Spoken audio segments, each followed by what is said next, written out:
बिस्मिल्लाहिर्रहमानिर्रहीम। सर जी, day 4 session 2।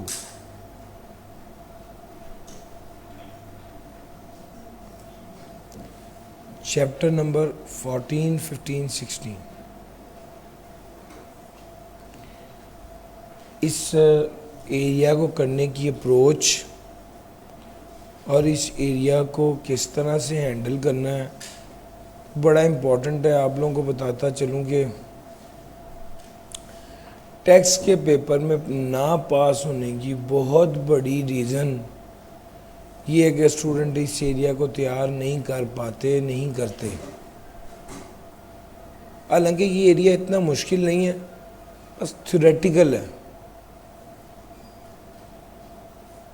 और मैं आप लोगों को यही सजेस्ट करूँगा कि एक तरीके से हमारे साथ इसको देखें और करें। इंशाल्लाह बहुत बेहतर तरीके से आप ये वाला एरिया कवर कर सकेंगे, पढ़ सकेंगे, समझ सकेंगे और फिर रिटेन कर सकेंगे। रिटर्न वो डॉक्यूमेंट जिसके ज़रिए आप अपनी इनकम शो करते हैं एफबीआर को, उसको रिटर्न कहते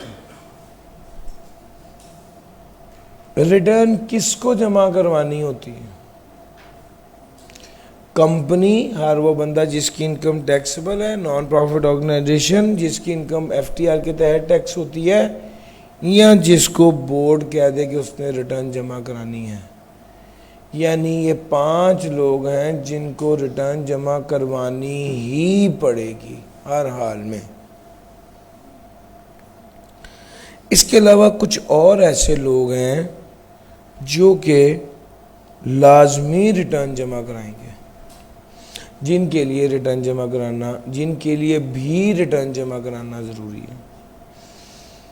जिसकी पिछले 2 साल से इनकम टैक्सेबल है,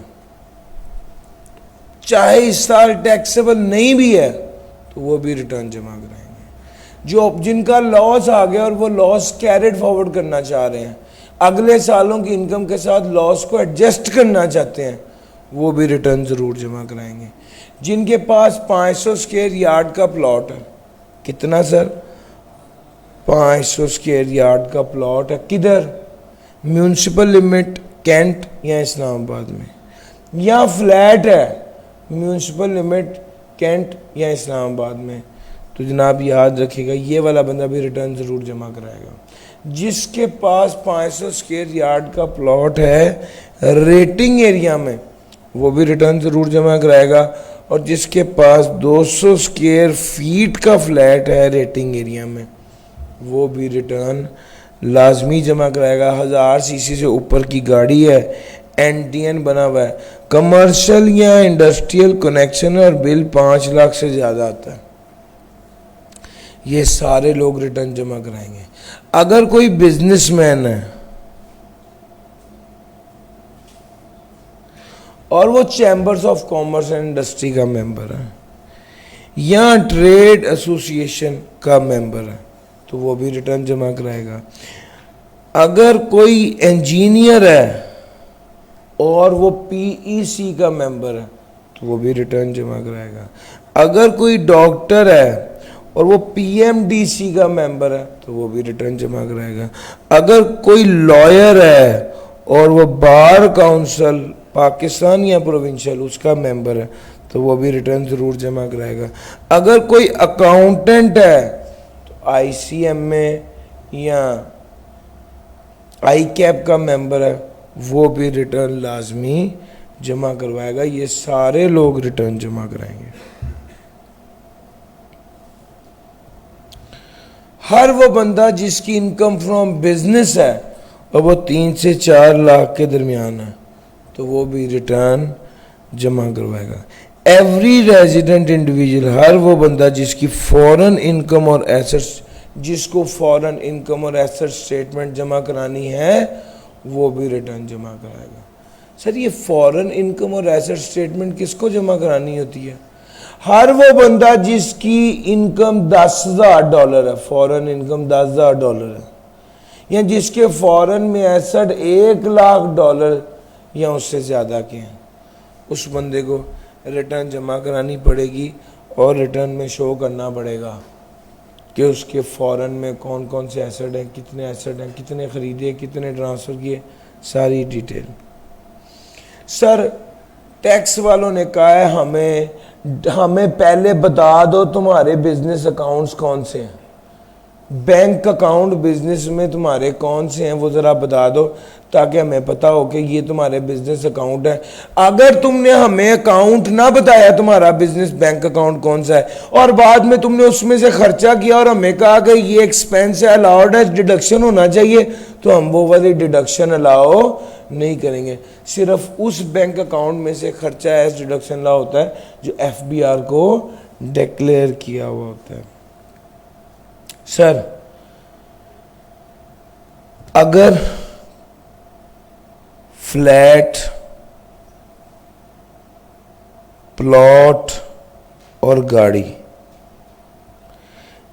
इन 3 चीज़ों की मलकियत की वजह से आपको रिटर्न जमा करवानी पड़ रही थी, तो टैक्स वालों ने कहा कि अगर मालिक विडो है, ऑर्फन बिलो 25 है, अपाहज है, यतीम है, बेवा है या नॉन रेजिडेंट, तो ऐसे बंदों को अगर उनके पास एक बच्चा है, उसकी उम्र 22 साल है, अबू उसके फौत हो गए हैं, उनके बाद 1800 सीसी गाड़ी थी, ये गाड़ी इसके नाम हो गई है, कमाता कुछ नहीं है। अब लॉ तो कहता है भाई 1800 सीसी की गाड़ी है, रिटर्न जमा कराओ। हाँ, अब यहाँ पर लॉ ने, मेरा असूल तो ये है, लेकिन यहाँ पर लॉ ने ऐसे बंदे को क्या दी है, रियायत दी है। इनकम कुछ नहीं है और सिर्फ इस वजह से रिटर्न जमा करानी पड़ रही है कि तुम्हारे पास गाड़ी है या प्लॉट है या फ्लैट है, तो ना जमा कराओ। यानी अगर सिर्फ इस मलकियत की वजह से रिटर्न जमा करवा रहे थे, रिटर्न जमा करवानी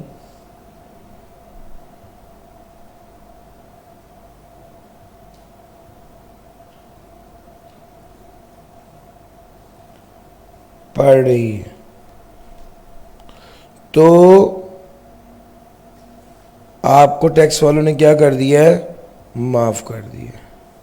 और टैक्स वालों ने कहा है not required to file return. Sir ji मेरी बात समझ आ रही? अगर एक बेवा है वो 25 लाख रुपए साल का कमाती है, ये तो रिटर्न जमा कराएगी। वो बेवा जिसकी इनकम कोई नहीं है, सिर्फ फ्लैट उसके पास है, तो सिर्फ फ्लैट की वजह से उसको रिटर्न जमा करवानी पड़ रही थी, टैक्स वालों ने कहा ना कराओ। फ्लैट, गाड़ी या प्लॉट की ओनरशिप की वजह से अगर आपको रिटर्न जमा करानी पड़ी है तो टैक्स वालों ने रियायत दे दी है। बेवा, यतीम जो 25 से कम का है, डिसेबल्ड जो अपाहज है या नॉन रेजिडेंट, इनको। सर किस बंदे के पास पावर है कि वो हमें आके कहे रिटर्न जमा कराओ? कमिश्नर के पास। कमिश्नर क्या कहेगा? कोई भी बंदा जिसके बारे में कमिश्नर को लगता है कि इसे रिटर्न जमा करानी चाहिए थी, इसने रिटर्न नहीं जमा कराई, कमिश्नर उसको नोटिस देगा कि तुम रिटर्न जमा कराओ, फिर उसको उस नोटिस के 30 दिन के अंदर अंदर रिटर्न जमा करवानी पड़ेगी। इब्राहिम भाई इसके विंग्स ना उस तरफ करवा दें, उसको रिटर्न जमा करवानी पड़ेगी 30 दिन के अंदर अंदर। अगर पिछले 5 सालों में से किसी साल की रिटर्न जमा नहीं कराई तो कमिश्नर के पास ये पावर है कि पिछले 10 सालों में से किसी साल के बारे में कह दे रिटर्न जमा कराओ, तो उसे रिटर्न जमा करानी पड़ेगी। सर जी क्या ये बात पिक की है आपने? अब जरा आगे देखिए, 5 साल की, पिछले 5 साल के बारे में कह सकते हैं, अगर 5 साल नहीं है तो 10 साल के बारे में कह सकते हैं।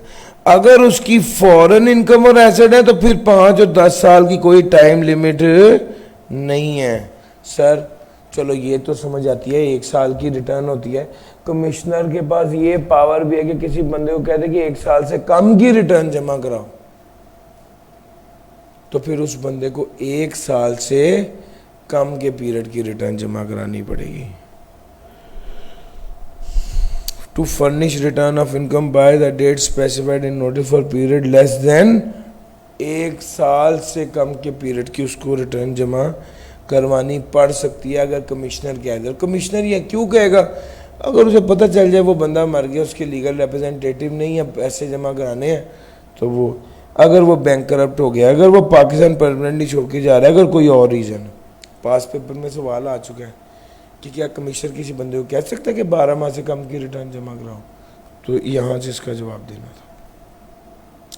सर टैक्स वाले तो इतने पक्के लोग हैं कि अगर कोई बंदा रिटर्न ना जमा कराए तो उसकी सिम बंद कर देते हैं। अब उन्हें तो पता है कि अगर आपकी सिम बंद कर दी तो आपके सांस लेना मुश्किल हो जाएगा। सिम बंद कर दी या बिजली और गैस बंद कर देंगे अगर आपने रिटर्न ना जमा कराई। तो वो कहता है रिटर्न नहीं जमा कराएंगे तो पावर्स ये भी हैं इनके पास, और अगर वो सेटिस्फाइड हो जाए और टैक्स जमा करा दे तो फिर तो ये काम किया जा सकता है। लो सर, फिर तो बहाल कर देंगे सिम भी और जाहिर बात है कनेक्शंस भी। Method of filing of tax return. Sir tax return कैसे फाइल करते हैं? एक फॉर्म होता है, उसको फिल करते हैं, वेरीफाई करते हैं, टैक्स जितना बनता है वो फीस जमा कराते हैं, और चौथे नंबर पे फॉरेन इनकम और एसेट स्टेटमेंट जमा कराते हैं। ये चारों चीज़ें जमा करवा दी तो समझिए रिटर्न जमा करा दी। रिटर्न कौन जमा कराता है? सर रिटर्न आप खुद जमा करा सकते हैं या आप ई इंटरमीडियरी के ज़रिए रिटर्न जमा करा सकते हैं। ई इंटरमीडियरी कौन होता है?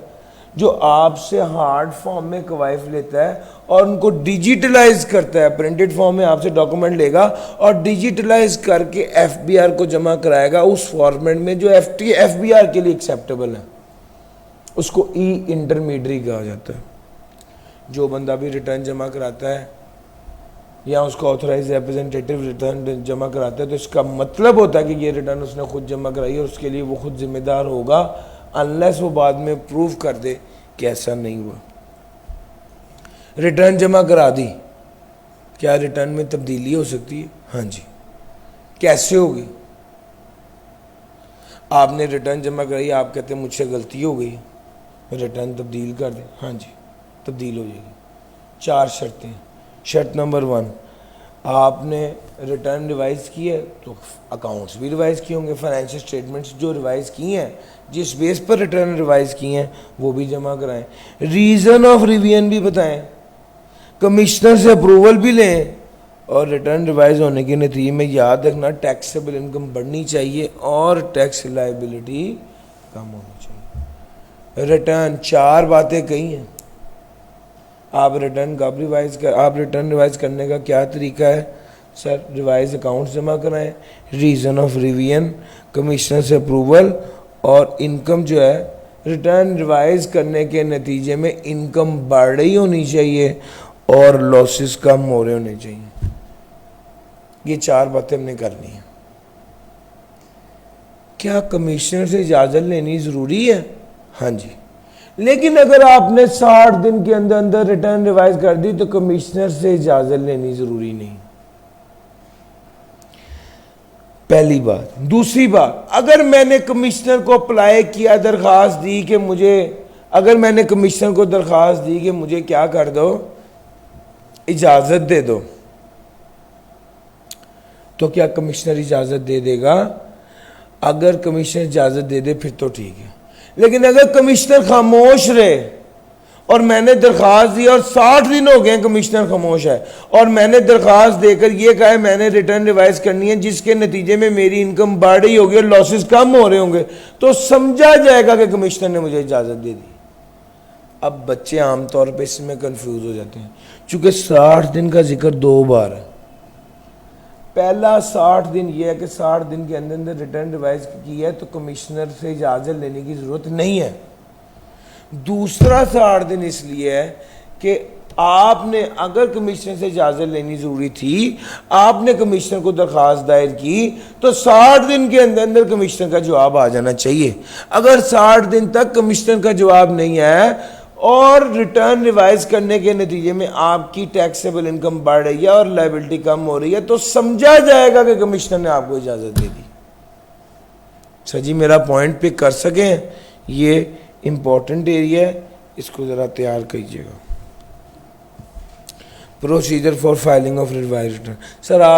सर एक बंदा, आप खुद भी सोचें, सर किसी को क्या मसला है, अच्छा भला उस रिटर्न रिवाइज करने के नतीजे में वो कहता है इनकम बढ़नी चाहिए। तो मैंने अपनी इनकम लिखी हुई 10 लाख और मैं रिटर्न रिवाइज करके कहता हूँ मेरी इनकम है 12 लाख। क्यों? चुप करके बैठा रहूँ, बस ठीक है रिटर्न जमा हो तो गई है, मैं रिटर्न रिवाइज क्यों करूँगा? 3 वजूहात। या तो मैं बहुत ईमानदार आदमी और मैं वॉलंटियरली रिटर्न रिवाइज करता हूँ कि नहीं यार मेरी इतनी इनकम है, मैं भूल गया था, मैं रिटर्न रिवाइज कर देता हूँ और जितना इजाफी टैक्स है वो जमा करा दूँगा। इस केस में कोई पेनल्टी नहीं लगेगी। केस नंबर 2, मैं रिटर्न कब रिवाइज करूँगा? जब मुझे टैक्स वाले नोटिस भेज देंगे कि अली इमरान तुम्हें मुबारक हो, तुम्हारी रिटर्न हम अब बहुत डिटेल से चेक करेंगे। मैंने उससे कहा 1 मिनट ठहर जाओ, खो मुझे अभी याद आया, मेरी एक इनकम थी जो मैं रिटर्न में शो नहीं कर सका। इस केस में मैं फौरन जो है वो अपनी उसके शो कॉज नोटिस से पहले, ऑडिट के दौरान और शो कॉज नोटिस से पहले अपनी रिटर्न को रिवाइज करूंगा। जितना टैक्स अब कमिश्नर कहेगा वो जमा कराना पड़ेगा, अलबत्ता 25% पेनल्टी लगेगी। और तीसरी कैटेगरी और एक होती है, जो बंदा मुतमईन होता है कि यार मैंने तो सब ठीक किया, उसे पता है उसने गलत किया, लेकिन वो क्या कहता है, नहीं भाई मैं तो सब ठीक किया। उसको नोटिस आता है हम आपकी चेकिंग करने लगे हैं, ऑडिट करने लगे हैं, कहता कर लो। जब एक्चुअल में चेकिंग होती है तो फिर कमिश्नर साहब उसको शो कॉज नोटिस देते हैं। शो दिखाओ, कॉज वजह, यार तुम्हें क्या मसला था, तुम्हारी इनकम 12 लाख थी, तुमने 10 लाख क्यों शो की? सच्ची समझ आ रही है? ये शो कॉज नोटिस दे देते हैं। जिस वक्त शो कॉज नोटिस मिलता है उस वक्त पेनल्टी कितनी हो जाती है? 50% हो जाती है। सर जी,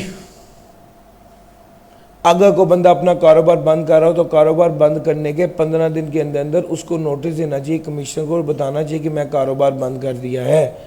साल के first day of tax year till the date of discontinuous, जितना अरसा भी उसने बिजनेस किया है उसके दौरान जो उसने इनकम कमाई है उस पर उसको टैक्स जमा कराना पड़ेगा, रिटर्न जमा करानी पड़ेगी। ये रिटर्न 1 साल से कम पीरियड की होती है, लेकिन इसको एक मुकम्मल रिटर्न माना जाता है। अगली बात, बाज़ औक़ात कमिश्नर साहब को बड़ा बुरा लगता है, वो कहते हैं यार तुम मुल्क छोड़ के जा रहे हो, कमिश्नर साहब को पता चला कि ये बिज़नेस डिसकंटिन्यू करने जा रहे हैं, इसने कर दिया है, लेकिन हमें इसने नोटिस नहीं दिया, तो कमिश्नर उसको खुद नोटिस भेज देगा कि तुमने अपना बिज़नेस डिसकंटिन्यू किया है और उस पीरियड की from the first day of tax year till the date of discontinuous उसकी रिटर्न जमा कराओ। तो फिर इस बंदे को रिटर्न जमा करवानी पड़ेगी। एक तो केस है इज्जत वाला, आप खुद ही कहें, आप खुद ही रिटर्न जमा कराएं, और एक केस है कमिश्नर साहब आपके कान पकड़ के आपको नोटिस भेजें और कहें कि जनाब रिटर्न जमा कराओ। बहरहाल, और ये रिटर्न जमा कराए जब कराई जाएगी तो इसको एक मुकम्मल नॉर्मल रिटर्न समझा जाएगा, गर्चे ये रिटर्न पूरे साल की नहीं होती।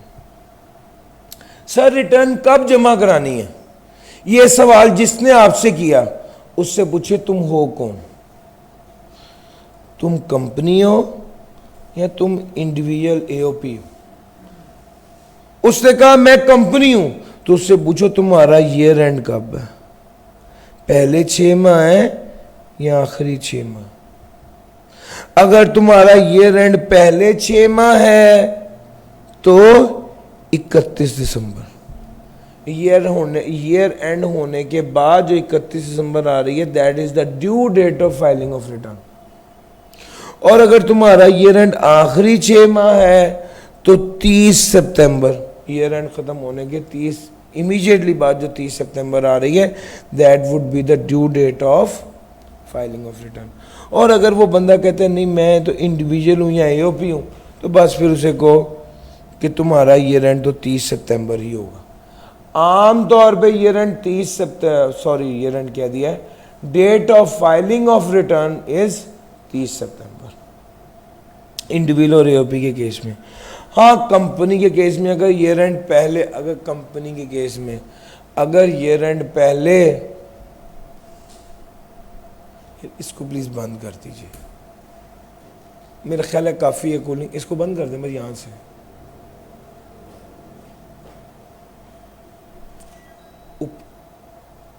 इससे ऊपर वाला नहीं था सब, हाँ चलो जज़ाकल्लाह। लो सर, हम क्या बात कर रहे थे, मेरा कल का दिन अभी और है, ये ना हो कि तबीयत खराब हो जाए, इससे मैं एहतियात किया थोड़ी। Sir ji, in response to notice individual और एओपी के लिए due date of filing of return 30 सितंबर है। कंपनी के लिए due date of filing of return के लिए देखना पड़ेगा, पहले 6 माह ईयर एंड है, आखिरी 6 माह ईयर एंड है। पहले 6 माह ईयर एंड हुआ तो जब ईयर एंड होगा उसके इमीडिएटली बाद 31 दिसंबर आएगा। आखिरी 6 माह ईयर एंड है तो जब ईयर एंड हुआ उसके इमीडिएटली बाद जो 30 सितंबर आएगा। अब अगर एक इंडिविजुअल, अली इमरान एक इंडिविजुअल सैलरीड पर्सन है तो इसने रिटर्न कब जमा करानी है, 30 सितंबर को। मेरी पार्टनरशिप है, पार्टनरशिप ने रिटर्न कब जमा करानी है, 30 सितंबर को। कंपनी है, कंपनी का ईयर एंड 30 जून है, रिटर्न कब जमा करानी है, 31 दिसंबर को। कंपनी है, कंपनी का ईयर एंड 31 दिसंबर है, कंपनी का ईयर एंड 31 दिसंबर 2020 है, इसने रिटर्न कब जमा करानी है,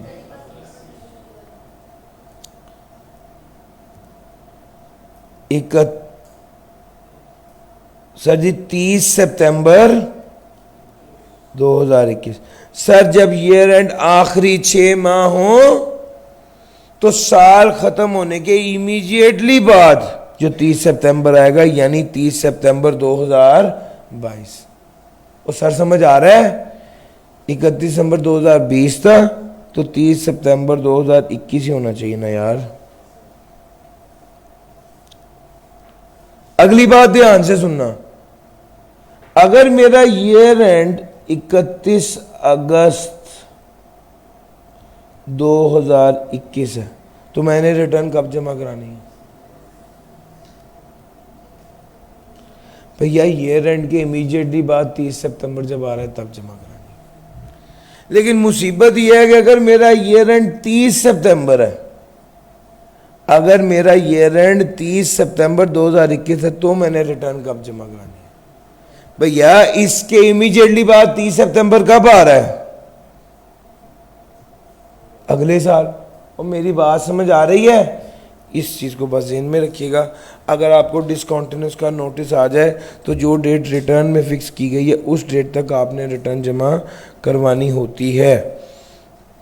अगर कोई बंदा है जो कि रिटर्न लायबल, कोई बंदा है जिसको रिटर्न फाइल करनी चाहिए थी उसने नहीं की, तो वो रिटर्न फाइल करेगा कब, 30 दिन के अंदर अंदर जो नोटिस उसको मिलेगा। सर अगली बात यह है, extension of time to furnish return. आपको पता चल गई कि तारीख 30 सितंबर या 31 दिसंबर है, क्या आपको इस तारीख में तौसी मिल सकती है, एक्सटेंशन मिल सकती है? यस। कैसे? कमिश्नर को दरख्वास्त दें, क्या कहें मुझे एक्सटेंशन चाहिए। कब दरख्वास्त देंगे? ड्यू डेट ऑफ फाइलिंग 30 सितंबर से पहले पहले, 31 दिसंबर से पहले पहले। क्या दरख्वास्त दे, उससे वजह बताएं कि मेरी ये मजबूरी है, इस वजह से मैं रिटर्न फाइल नहीं कर सकता। कमिश्नर अगर सेटिस्फाइड हो गया कि ये बंदा पाकिस्तान से बाहर गया हुआ है या बीमार है या कोई जेन्युइन रीज़न है, तो वो दरख्वास्त कबूल कर लेगा, आपको एक्सटेंशन दे देगा। कितने दिनों की? 15 दिनों की। अनलेस अदरवाइज या अनलेस एक्सेप्शनल सर्कमस्टेंसेस 15 दिनों की एक्सटेंशन देगा। Where the commissioner has not granted extension for further return, अगर कमिश्नर ने एक्सटेंशन नहीं दी या आपको फर्दर एक्सटेंशन चाहिए तो फिर किसके पास जाना पड़ेगा? चीफ कमिश्नर के पास। चीफ कमिश्नर कितने दिनों की एक्सटेंशन देगा? 15 दिनों की एक्सटेंशन देगा। सर आपको एक्सटेंशन मिलने का ये मतलब कतई नहीं है कि आप लेट फाइलिंग का डिफ़ॉल्ट सरचार्ज नहीं देंगे। आपको डिफ़ॉल्ट सरचार्ज जो लेट रिटर्न फाइल करने का है वो तो देना ही पड़ेगा। सर जी ये वाली बात भी हो गई। फॉरेन इनकम और एसेट स्टेटमेंट के बारे में बता दिया कि अगर फॉरेन इनकम $10,000 और फॉरेन एसेट $1,00,000 तक है तो फिर आप फॉरेन इनकम और फॉरेन एसेट की बात करें। फॉरेन इनकम $10,000 और फॉरेन एसेट $1,00,000 तक, तो फिर आपको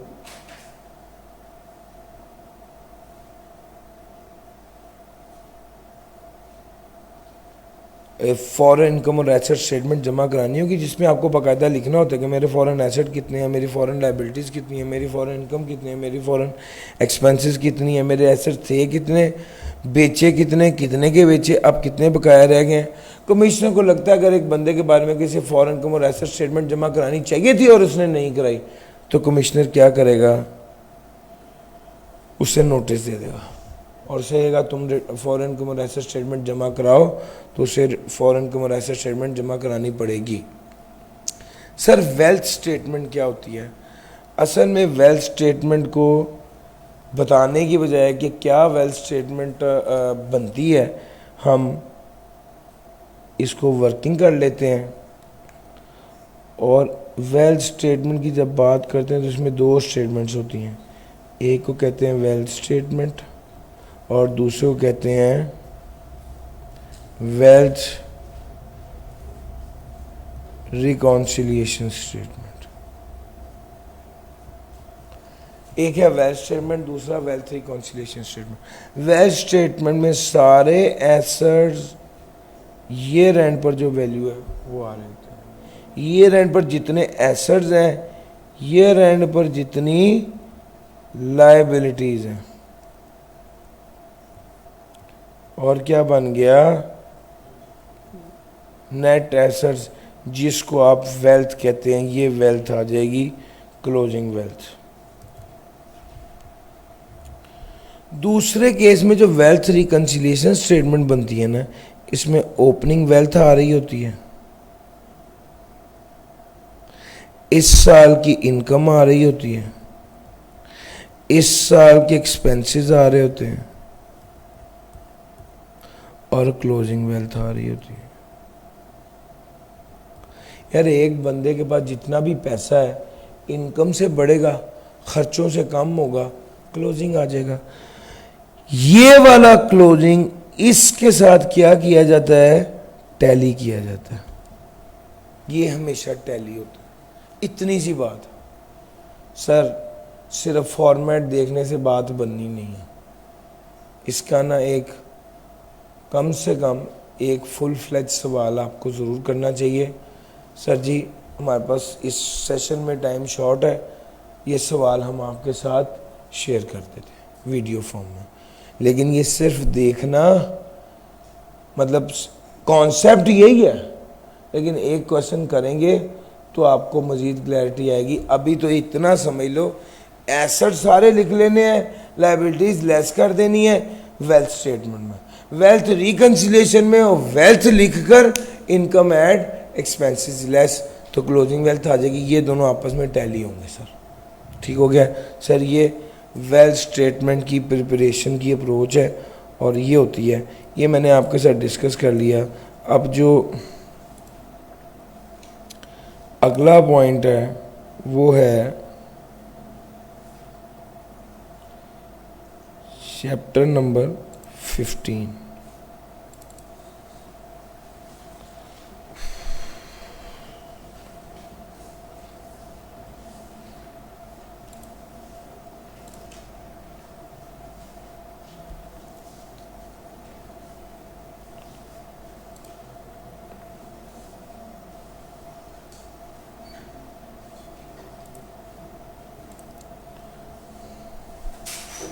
sir ji assessment, record and audit, इसमें 3 पहलू हैं। सर जी जब आप रिटर्न कौन फाइल करता है? Tax payer. जब आप रिटर्न फाइल करते हैं तो रिटर्न फाइल करने को चेक करने की जिम्मेदारी किसकी है? कमिश्नर की। वो असेस करेगा ना। असेसमेंट का मतलब ही क्या होता है? चेक करना, पड़ताल करना। आपने रिटर्न फाइल की है, उसकी जिम्मेदारी है वो इसको चेक करेगा। आप रिटर्न फाइल करेंगे और आप रिटर्न फाइल करेंगे और कमिश्नर जो है, आप रिटर्न फाइल करेंगे और कमिश्नर उसको असेस करेगा। कमिश्नर सच्ची मुच्ची में उसको चेक नहीं करता, लेकिन ऐसे समझे कि जैसे कमिश्नर आपसे वसूल करके रख लेता है और आपको एक कागज़ देता है मैंने वसूल किया है, तो समझा जाएगा जैसे उसने चेक कर लिया। गेम तो ऑनलाइन हो रही है ना सारी। वो आप रिटर्न फाइल करते हैं, आपको एक मैसेज आ जाता है कि आपकी रिटर्न फाइल हो गई, आपकी रिटर्न फाइल हो गई है, समझा जाएगा। आपको असेसमेंट ऑर्डर मिल जाता है, समझा जाएगा जो रिटर्न आपने फाइल की कमिश्नर ने इसको एज इट इज कबूल कर लिया और आपको कमिश्नर इसको कबूल कर लिया और कमिश्नर इसको चेक कर लिया और आपको उसने गो अहेड दे दिया, ग्रीन सिग्नल दे दिया, असेसमेंट ऑर्डर दे दिया कि हाँ ठीक है तुमने रिटर्न फाइल कर दिया, अब तुम्हारा काम हो गया। समझा जाएगा। मैं फिर कह रहा हूं, इसको कहते हैं डीम्ड असेसमेंट। सचमुच वो चेक नहीं करता, लेकिन समझा जाता है जैसे उसने चेक करके आपको असेसमेंट ऑर्डर दे दिया है। असेसमेंट ऑर्डर का होना इस बात की दलील है कि आपकी रिटर्न चेक हो गई है, कबूल हो गई है, टैक्स के हवाले से जो आपकी जिम्मेदारी थी वो आपने अदा कर दी। नॉर्मली ऐसे होता है। और वो कहता है टैक्स पेयर जो है वो कंप्लीट रिटर्न फर्निश करे तो समझा जाएगा कमिश्नर ने उसको असेस कर लिया। जिस दिन रिटर्न फर्निश होती है समझा जाएगा उसी दिन उसने उसको चेक करके क्या दे दिया है? असेसमेंट ऑर्डर दे दिए है। सर कमिश्नर के पास ये पावर है जब चाहे जिसकी रिटर्न दोबारा डिटेल में चेक कर ले। ये जो डिटेल में चेक करना है इसको कहते हैं ऑडिट। अभी तो वो चेक नहीं कर रहा और समझा जा रहा है कि चेक होगी, जिसको डीम्ड इनकम कहते हैं, लेकिन कमिश्नर के पास पावर है कि किसी भी रिटर्न को डिटेल से चेक कर ले। सर अगर रिटर्न पूरी ना हो, कंप्लीट ना हो, कवायद पूरे ना हो, डेफिशिएंसी हो तो क्या होगा? टैक्स पेयर को कहा जाएगा कि भाई ये डेफिशिएंसी पूरी करो।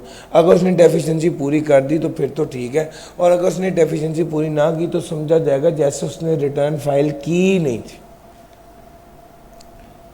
ये तो नॉर्मल बात थी। अब आ गई best judgment. Sir tax commissioner ने आपको कहा रिटर्न फाइल करो, कमिश्नर ने आपको कहा डॉक्यूमेंट्स दो, कमिश्नर ने आपको कहा मुझे सबूत दिखाओ, कमिश्नर ने आपको कहा मुझे रिकॉर्ड दिखाओ, कमिश्नर ने आपको कहा वेल्थ स्टेटमेंट बनाओ। आपने कमिश्नर की बात नहीं मानी तो कमिश्नर ने तंग आके फिर क्या किया? एक जजमेंट पर अपनी बेस्ट जजमेंट के हिसाब से आपकी इनकम कैलकुलेट करके उस पर टैक्स लगा के आपको नोटिस भेज दिया कि आपको मुबारक हो, आपकी इतनी इनकम है, इस पे इतना टैक्स बनता है, वो जमा करें। इसको कहते हैं बेस्ट जजमेंट असेसमेंट। इसमें कमिश्नर जजमेंट की बेस पर, बेस्ट जजमेंट की बेस पर असेसमेंट करता है और टैक्स लागू करता है। जो नोटिस भिजवाता है उसमें बड़ा क्लियरली लिखता है कि जनाब तुम्हारी टैक्सेबल इनकम कितनी है, पहले कितना टैक्स जमा कराया है, टैक्स ड्यू कितना है, और अगर आपको ये बेस्ट जजमेंट असेसमेंट पसंद नहीं आई तो कब, कैसे और कहाँ इसके खिलाफ अपील कर सकते हैं। कमिश्नर पिछले 6 साल में से किसी असेसमेंट ऑर्डर के बारे में भी, पिछले 6 साल कमिश्नर ये वाला order best judgment assessment order पिछले 6 टैक्स ईयर के हवाले से ही दे सकता है। और वो ये बात कह रहा है कि अगर किसी बंदे ने पिछले 5 साल से रिटर्न फाइल नहीं की, वो कहता है अगर किसी बंदे ने पिछले 5 साल से रिटर्न फाइल नहीं की तो कमिश्नर पिछले 10 साल के हवाले से किसी साल के बारे में भी असेसमेंट ऑर्डर, ये बात अभी थोड़ी देर पहले मैंने रिटर्न में भी बोली है, यही बात यहां पर भी लिखी हुई है।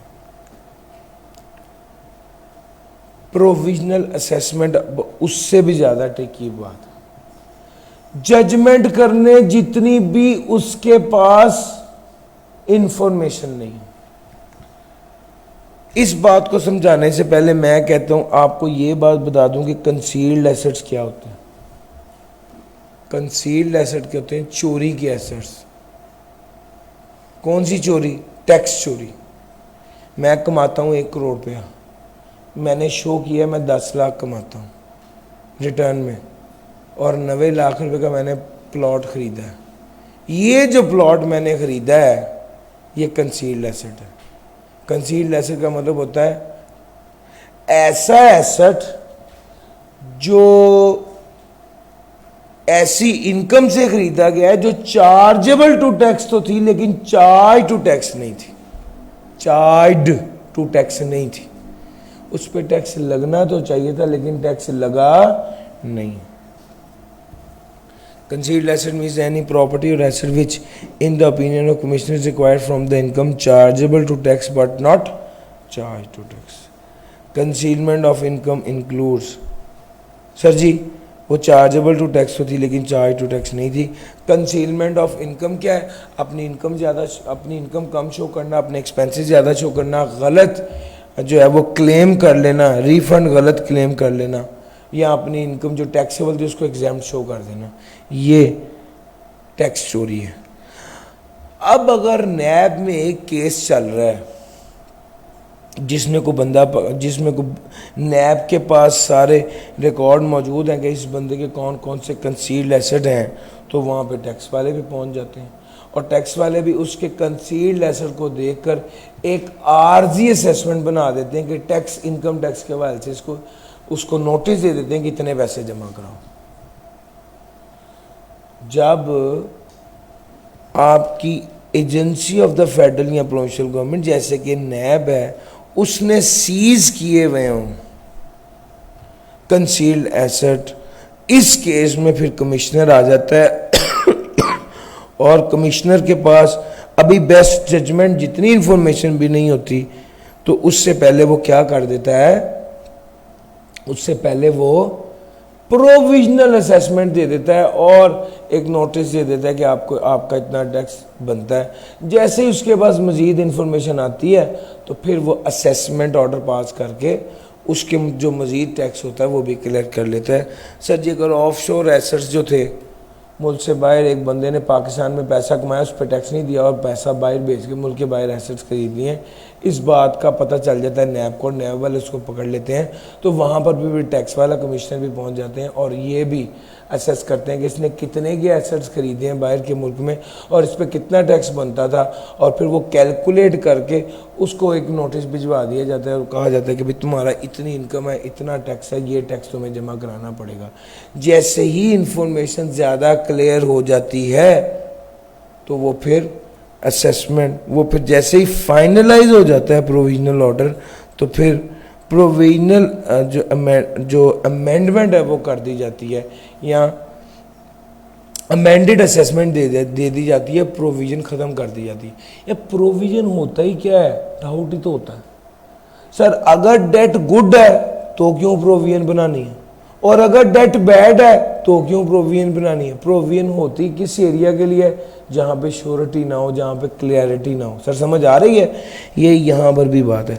जैसे ही फाइनलाइज होगा, चीज़ें क्लियर होंगी, इंफॉर्मेशन सामने आएगी, तो कमिश्नर जो है वो प्रोविजनल ऑर्डर को फाइनलाइज कर देगा, असेसमेंट जो पहले की थी उसको अमेंड कर देगा। सर जी 2 भाई हैं, मैं अगली बात की तरफ जा रहा हूँ। 2 भाई हैं, 2 भाइयों की आपस में लड़ाई हो गई। एक कहता है ये प्लाजा मेरा है, इसका किराया मेरा होगा। बी कहता है ये प्लाजा मेरा है, इसका किराया मेरा होगा। केस अदालत में चला गया। अब टैक्स वालों को अपनी पड़ी है कि किसकी इनकम में शामिल करके टैक्स लगाएं, उनको क्या लगे जिसका भी प्लाजा है, उनको तो यही है ना कि प्रॉपर्टी किराया जो आ रहा है किसकी इनकम में शामिल होकर टैक्स लगे। तो इसका जवाब ये है अदालत फैसला करेगी, और जिस साल अदालत फैसला करेगी वो साल ख़त्म होने के 1 साल के अंदर अंदर फिर असेसमेंट ऑर्डर दे दिया जाएगा कि किस बंदे की इनकम कितनी और उस पर टैक्स कितना। सर जी, असेसमेंट ऑर्डर का मिलना इस बात की कंक्लूसिव हतमी एविडेंस होती है कि आपकी जो टैक्स के हवाले से जिम्मेदारी थी आपने वो पूरी कर दी है। हाँ, अगर असेसमेंट ऑर्डर के जाहिर में गलती हो, या सब्सटेंस ओवर फॉर्म का कॉन्सेप्ट पढ़ा है, और यस और नो, सब्सटेंस कहते हैं असल को और फॉर्म कहते हैं जाहिर को। अगर असेसमेंट की स्पेलिंग गलत हो गए हैं, इसका क्या मतलब है? असेसमेंट ऑर्डर गलत है? नहीं। लेकिन अगर कोई टेक्निकल गलती है, अगर कोई जेन्युइन गलती है, अगर कोई टाइपो एरर है उसकी खैर है, लेकिन अगर कोई जेन्युइन गलती है, प्लांट एंड मशीनरी और बिल्डिंग को इनकम फ्रॉम प्रॉपर्टी के ऐड में डाला हुआ था, सही किया गलत किया? गलत किया। अब अगर ये जेन्युइन गलती है तो फिर इसको वो कहता है कि ये इस तरह की गलती हो तो उस असेसमेंट ऑर्डर को इनवैलिड समझा जाएगा। इस तरह की गलती हो तो उस असेसमेंट ऑर्डर को इनवैलिड समझा जाएगा।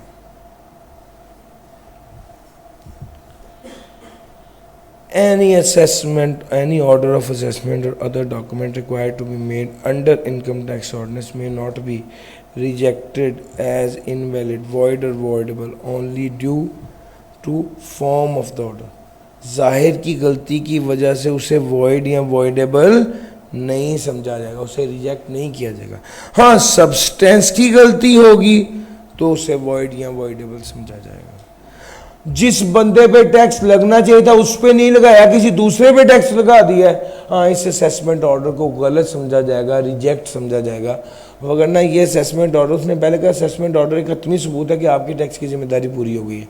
उसमें कुछ जाहिर की गलती हो तो कोई मसला नहीं है, लेकिन उसमें कोई टेक्निकल एरर हो, उसमें कोई सब्सटेंस की गलती हो, या उसमें जिस बंदे पे टैक्स लगना चाहिए था उस पर नहीं लगा, किसी दूसरे पे लगा है, तो इसके बारे में वो कहते हैं कि इसको इस केस में उस असेसमेंट ऑर्डर को वैलिड नहीं समझा जाएगा। असेसमेंट ऑर्डर क्या होता है?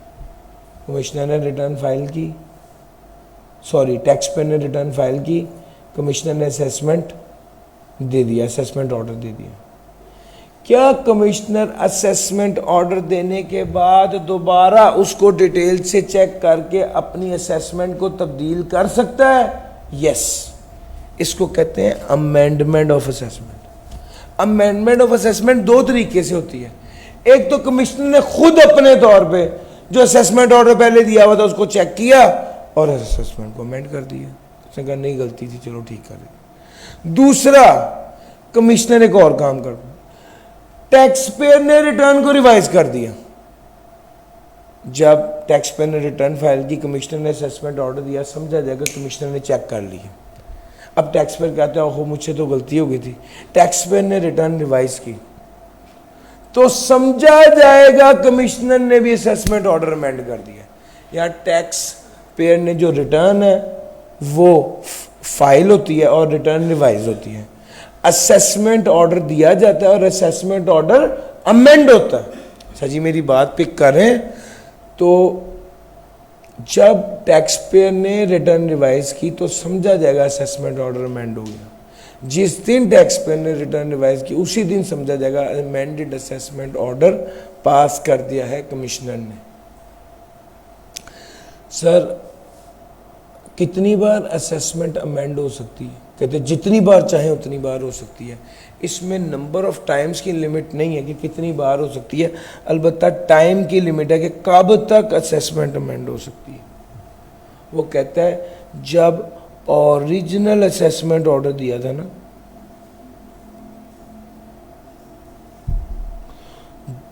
जिस साल ओरिजिनल असेसमेंट ऑर्डर दिया था वो साल खत्म होने के 5 साल के अंदर अंदर, या जिस साल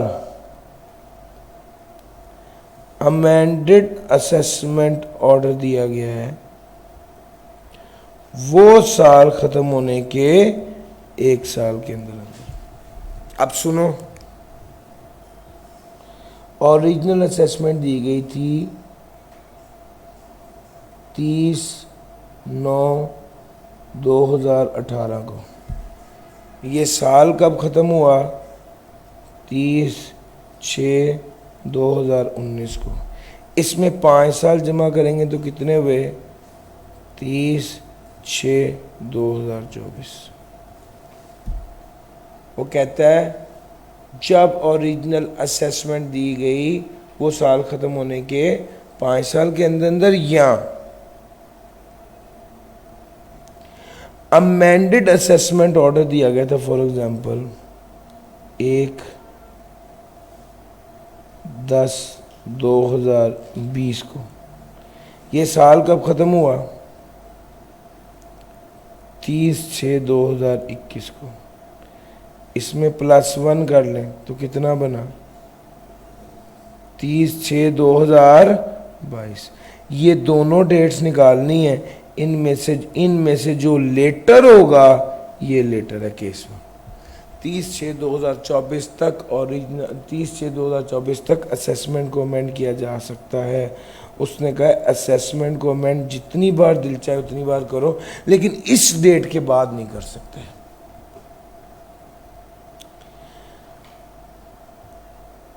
दो बार पेपर में आ चुका है ये। फिर एक बार बताने लगा हूँ कि यार आप लोगों को अगर नहीं पढ़ा हुआ तो क्लैरिटी आ जाए। असेसमेंट, जब कमिश्नर ने असेसमेंट ऑर्डर को चेक किया और उसमें तब्दीली की तो वो असेसमेंट को अमेंड कर सकता है। जब असेसमेंट ऑर्डर दिया था ओरिजिनल, वो साल ख़त्म होने के 5 साल के अंदर अंदर। ये एक बात ख़त्म हो गई। अब दूसरी बात यह है फर्दर असेसमेंट की, कि अगर असेसमेंट बार बार अमेंड होती रही है तो क्या दोबारा हो सकती है? हाँ जी। कब तक हो सकती है? ओरिजिनल असेसमेंट ऑर्डर जिस साल दिया गया उसके 5 साल के अंदर अंदर, या अमेंडेड असेसमेंट ऑर्डर जिस साल दिया गया वो साल खत्म होने के 1 साल के अंदर अंदर, विच एवर इज लेटर। इन दोनों में से जो लेटर होगा वो समझे। भाईजान क्या ये बात समझ आ गई? यस और नो? सर ये फर्दर अमेंडमेंट और फर्स्ट अमेंडमेंट की डिस्कशन थी। सर अमेंडमेंट मुंह उठा के नहीं कर लेनी, डेफिनेट इन्फॉर्मेशन होनी चाहिए टैक्स पेयर के बाद, तब वो असेसमेंट करेगा। और उसको पता हो कि जनाब इस बंदे ने टैक्सेबल इनकम छुपाई है, या टोटल इनकम कम शो की है, या खर्चे ज़्यादा शो किए हैं, या अपनी इनकम को मिस क्लासीफाई किया। उसके बाद डेफिनेट इन्फॉर्मेशन हो। डेफिनेट इन्फॉर्मेशन जब होगी, सबूत उसके पास होंगे, तभी वो असेसमेंट को अमेंड करेगा। और अगली बात वो ये कर रहा है, असेसमेंट को अमेंड करने पर वो एक नोटिस दे देगा टैक्स पेयर को, तुम्हारी टैक्सेबल इनकम कितनी है, तुम्हारा टैक्स ड्यू कितना है, तुमने पे कितना किया हुआ है, और इस ऑर्डर के खिलाफ कब, कहाँ और कैसे अपील की जा सकती है। इस ऑर्डर के खिलाफ कब, कहाँ और कैसे अपील की जा सकती है। सर असेसमेंट फर्दर अमेंड नहीं होगी without giving a notice opportunity of being heard to the tax payer. Tax payer को एक बार अपॉर्चुनिटी ऑफ बीइंग हर्ड दी जाएगी तो फिर जाकर वो अपॉर्चुनिटी होगी। Amended assessment order shall be made within 180 days. Sir जब आपने असेसमेंट को अमेंड किया और अमेंड कर दिया, वो अमेंड करने के वो कहते हैं amended assessment order show cause notice के 180 दिन के अंदर अंदर इशू कर दिया जाएगा। सर असेसमेंट को अमेंड किया और अमेंडेड, और हमने फिर पहले उसको शो कॉज नोटिस देते हैं। शो कॉज नोटिस का मतलब होता है हमने दोबारा चेक की है, ये गलती निकली है, ये गलती क्यों है बताओ, उसको एक मौका देते हैं बताने का। शो कॉज नोटिस के 180 दिनों के अंदर अंदर क्या हो जाएगा, अमेंडेड असेसमेंट ऑर्डर आ जाएगा। अमेंडेड असेसमेंट ऑर्डर आ जाएगा। बिस्मिल्लाह। सर जी शो कॉज, जब आपने चेक किया दोबारा, उसको वजह बताई, उससे पूछा क्या वजह है और उसको वजह बताई, शो कॉज नोटिस देने के 180 दिन के अंदर अंदर अमेंडेड असेसमेंट ऑर्डर आ जाएगा। अब आ गया एग्रीड असेसमेंट, ये भी बड़ी कमाल बात है। सर एक बंदा है, बहुत बड़ा बिजनेस टाइकून है, उसका केस चल रहा है और उसकी असेसमेंट अमेंड हो गई है। वो कहता है यार आप लोग क्या कर रहे हो, आप मुझसे क्या कह रहे हो 300 करोड़, तो बैठो 250 करोड़ लो, गेम को ख़त्म करो, बस अगली बात ना करो। वो एक ऑफ़र दे देता है। जब ये गेम बड़ी है, अब जब ऑफ़र आ जाती है, ऑफ़र को एक कमेटी तश्कील दे दी जाती है कि इसकी ऑफ़र को देखें, कैलकुलेट करें क्या इसकी ऑफ़र माननी चाहिए या नहीं माननी चाहिए। कमेटी सारा रिकॉर्ड मंगाती है और टैक्स पेयर से एक बार बातचीत करने के बाद ये डिसाइड करती है कि हमने इस ऑफ़र को एक्सेप्ट करना है या नहीं करना। लेकिन अगर टैक्स पेयर, अब क्या कहते हैं, ये ऑफ़र को एक्सेप्ट करना है या नहीं करना, टैक्स पेयर एक बार ऑफ़र एक्सेप्ट हो जाए और एक बार ये टैक्स जमा करा दे तो बस ख़त्म। फिर जो ऑफ़र होती है ना, उसके मुताबिक, ऑफ़र के मुताबिक असेसमेंट ऑर्डर बनाया जाता है और फिर वो वाला बंदा वो वाला टैक्स और वो पेनल्टी जमा करा देता है। इसको बिल्कुल ऐसे समझाने के लिए बता रहा हूँ कि होता असल में ये है कि जिस तरह बाहर एक बंदा फ़ी कलेक्शन के लिए मौजूद है, एक स्टूडेंट मेरे पास आया, कहता है सर मैं 1000 फ़ी नहीं दे सकता, मुझे फ़ी डिस्काउंट करके 800 दे दें। मैं कागज़ पे लिख देता हूँ 800। ये 800 आप मुझसे ये वाला कागज़ लेके फ्रंट ऑफिसर के पास चले जाते हैं कि मेरी सर अली इमरान से बात हो गई है, वो कह रहे हैं 800 में हो जाएगा एडमिशन। अब वो जो फॉर्म फिल करेगा आपके लिए, उस पर फ़ी कितनी लिखेगा, 800 लिखेगा। जो आपकी मेरे से बात हो गई है, उसके बाद जब वो फॉर्म फिल करेगा तो इतनी अमाउंट लिखेगा जितनी पहले बात हो चुकी। सर जी मेरी बात समझ आ रही? बिल्कुल इसी तरह ही जब कमेटी बन गई, कमेटी के साथ तय हो गई डील के जी 250 करोड़ में, सर समझ आ रही? तो अब जो असेसमेंट ऑर्डर फाइनल बनाया जाएगा कमिश्नर की जानिब से, वो 250 करोड़ का होगा, 300 करोड़ का नहीं होगा। मेरा पॉइंट पिक कर रहे हैं, ये असल गेम है। होता ये कि कमेटी आ गई, कमेटी के साथ डील हो गई, कमेटी कमिश्नर को कहेगी कि भाई ये वाला इसमें डील हो गई, बस बात कर दो। वो उतना ही असेसमेंट ऑर्डर बनाएगा, उतने ही टैक्स पेयर पैसे देगा, वो डिफ़ॉल्ट चार्ज सब कुछ उसके अंदर शामिल होगा, बस फिर उसकी कोई टैक्स के हवाले से जिम्मेदारी नहीं होगी। तो सर बिल्कुल इसी तरह ही होता है। टैक्स पेयर जो है, हाँ टैक्स पेयर से अलबत्ता वो ये ज़रूर कहते हैं भाईजान आप इस ऑर्डर के ख़िलाफ़ अब अपील नहीं कर सकते, आपने जो बात थी यहीं पे बैठ के तय कर ली है, हमारी डील यहाँ पे फाइनल हो गई है। तो भाई टैक्स पेयर डिपॉजिट करेगा टैक्स पेनल्टी और डिफ़ॉल्ट सरचार्ज, और कमिश्नर अमेंड करेगा assessment in according with the decision of the committee. गौर कर रहे हो, कमिश्नर असेसमेंट ऑर्डर तब्दील कर देगा कमेटी के फैसले के मुताबिक। पहले असेसमेंट ऑर्डर में 300 करोड़ लिखा हुआ था, अब डील उसने ऑफर किया 250 करोड़, इस कमेटी ने एक्सेप्ट कर लिया है। अब अगला असेसमेंट ऑर्डर जो बनाएगा उसमें लायबिलिटी 250 करोड़ की लिखेगा। किसके मुताबिक? अब assessment order decision of the committee के मुताबिक लिखा जाएगा। और अगर कमेटी किसी नतीजे पर नहीं पहुंची तो जनाब उस ऑफ़र को रिफ्यूज़ कर देंगे और वह बंदा उसी अमेंडेड असेसमेंट जो है उस वहाँ पर वापस उसी कमिश्नर के अंडर चला जाएगा। सर इस कमेटी में कौन शामिल होगा? चीफ कमिश्नर, कमिश्नर और एडिशनल कमिश्नर इस कमेटी में शामिल होगा। और एग्रीड असेसमेंट कुछ केसेस में नहीं होती। किस केस में? कंसीलमेंट ऑफ इनकम, जहाँ पे टैक्स चोरी या इनकम को छुपाने का केस हो वहाँ पर, और जहाँ पर लॉ का मैटर हो, इंटरप्रिटेशन ऑफ लॉ का मैटर हो, वहाँ पर वो कहता है क्वेश्चन ऑफ लॉ इन्वॉल्व हो, वहाँ पर वो कहता है कि एग्रीड असेसमेंट नहीं होगी। सर जी याद रखना, दो तरह के क्वेश्चन होते हैं कानून में जब कानून के सामने कोई मुकदमा आता है, एक क्वेश्चन ऑफ फैक्ट और एक question of law. Question of fact क्या है? ये अमल हुआ है या नहीं हुआ? क्वेश्चन ऑफ लॉ क्या, कानून इसके बारे में क्या कहता है, इसको मैं समझाने की एक एग्जांपल पिच करता हूँ कि सर सवाल ये है कि एक बंदे ने रोड क्रॉस कर लिए जबकि लाइट येलो थी, ना रेड थी ना ग्रीन थी। अब सवाल ये पैदा होता है कि क्या इसको फाइन होगा या नहीं। जब उसको एक्सप्लोर करेंगे तो दो बातें देखेंगे। One is question of fact, इसने वाकई रोड क्रॉस की है या नहीं की। दूसरी बात क्वेश्चन ऑफ लॉ, क्या येलो लाइट पर रोड क्रॉस करना कानून की खिलाफ वर्जी है या नहीं है। क्या मेरी बात समझ रहे हो। तो भाई क्वेश्चन ऑफ लॉ ये है कानून क्या कहता है अगर ये अमल ऐसा हुआ है तो। क्वेश्चन ऑफ फैक्ट ये है कि क्या ये अमल हुआ भी है या नहीं हुआ। बंदा है, उसने डील दे दी, कमेटी बैठ गई, कमेटी ने डील को एक्सेप्ट कर लिया, कमिश्नर को कहा कि कमेटी ने जो फैसला किया उसके मुताबिक असेसमेंट ऑर्डर बनाओ, उसने असेसमेंट ऑर्डर बनाया, टैक्स पेयर ने पैसे दे दिए, मसला हल। अगर कमेटी ने वो ऑफर कबूल नहीं की और टैक्स पेयर वापस उसी के पास चला जाएगा।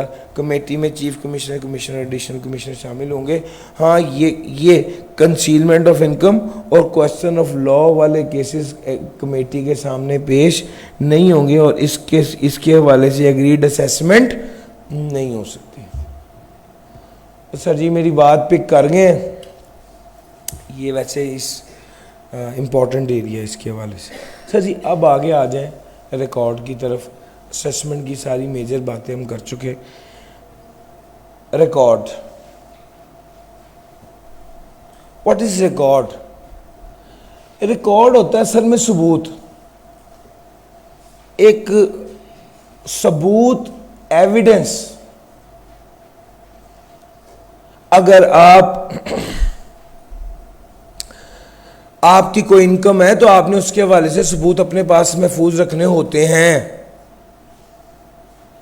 ये सबूत हार्ड फॉर्म में भी हो सकते हैं, पेपर की सूरत में भी, और सॉफ्ट फॉर्म में भी हो सकते हैं, पीडीएफ की सूरत में भी। आप जब ये कह रहे हैं कि मेरी इतनी इनकम है, मेरा इतना एक्सपेंस है, वो सारी चीजें आप कह रहे हैं मैंने शौकत खानम को डोनेशन दी है तो उसकी रसीद आपके पास होनी चाहिए तो आपको टैक्स क्रेडिट मिलेगा, और अगर उसकी रसीद आपके पास नहीं है तो उसका टैक्स क्रेडिट आपको नहीं मिलेगा। Sir ji every tax payer maintain करेगा पाकिस्तान में such accounts, documents and record as may be prescribe. Commissioner disallow कर देगा या रिड्यूस कर देगा टैक्स पेयर के क्लेम को अगर रिकॉर्ड अवेलेबल नहीं होगा। ये रिकॉर्ड आपने कम से कम 6 साल के लिए अपने पास मेंटेन रखना है, और अगर कोई कानूनी कार्रवाई चल रही है तो जब तक इसका फैसला नहीं होता ये रिकॉर्ड आपने अपने पास मेंटेन रखना है। और फॉरेन सोर्स इनकम के हवाले से 6 साल वाली लिमिट नहीं है। सर थोड़ा सा आप इस एंगल से इसको जनरलाइज डिस्कस करते हैं। सर सैलरी वाले बंदे के पास कौन सा रिकॉर्ड होता है। सैलरी शीट होगी, पे स्लिप होती है सर उसके पास, और क्या होता है बैंक स्टेटमेंट में, बैंक में पैसे आते हैं। ये बैंक स्टेटमेंट, पे स्लिप से ये सबूत होता है कि उसको पैसे वसूल हुए। यस, दूसरे नंबर पे आ जाए।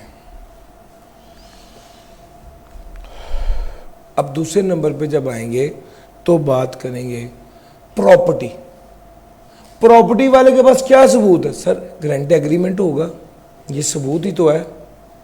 सर उसने जो खर्चे किए हैं, लीगल एडवाइजर को पैसे दिए हैं उसकी रसीद होगी, रिपेयर कराई है उसकी रसीदें होंगी, अब कोई और चार्जेस पे किए हैं उसकी रसीदें होंगी। ये सारे एग्रीमेंट, ये सारी रसीदें और बैंक स्टेटमेंट जहाँ पर पैसे आ रहे हैं जा रहे हैं, वो सारा कुछ इसने अपने पास महफूज रखा हुआ है या होना चाहिए 6 साल के लिए।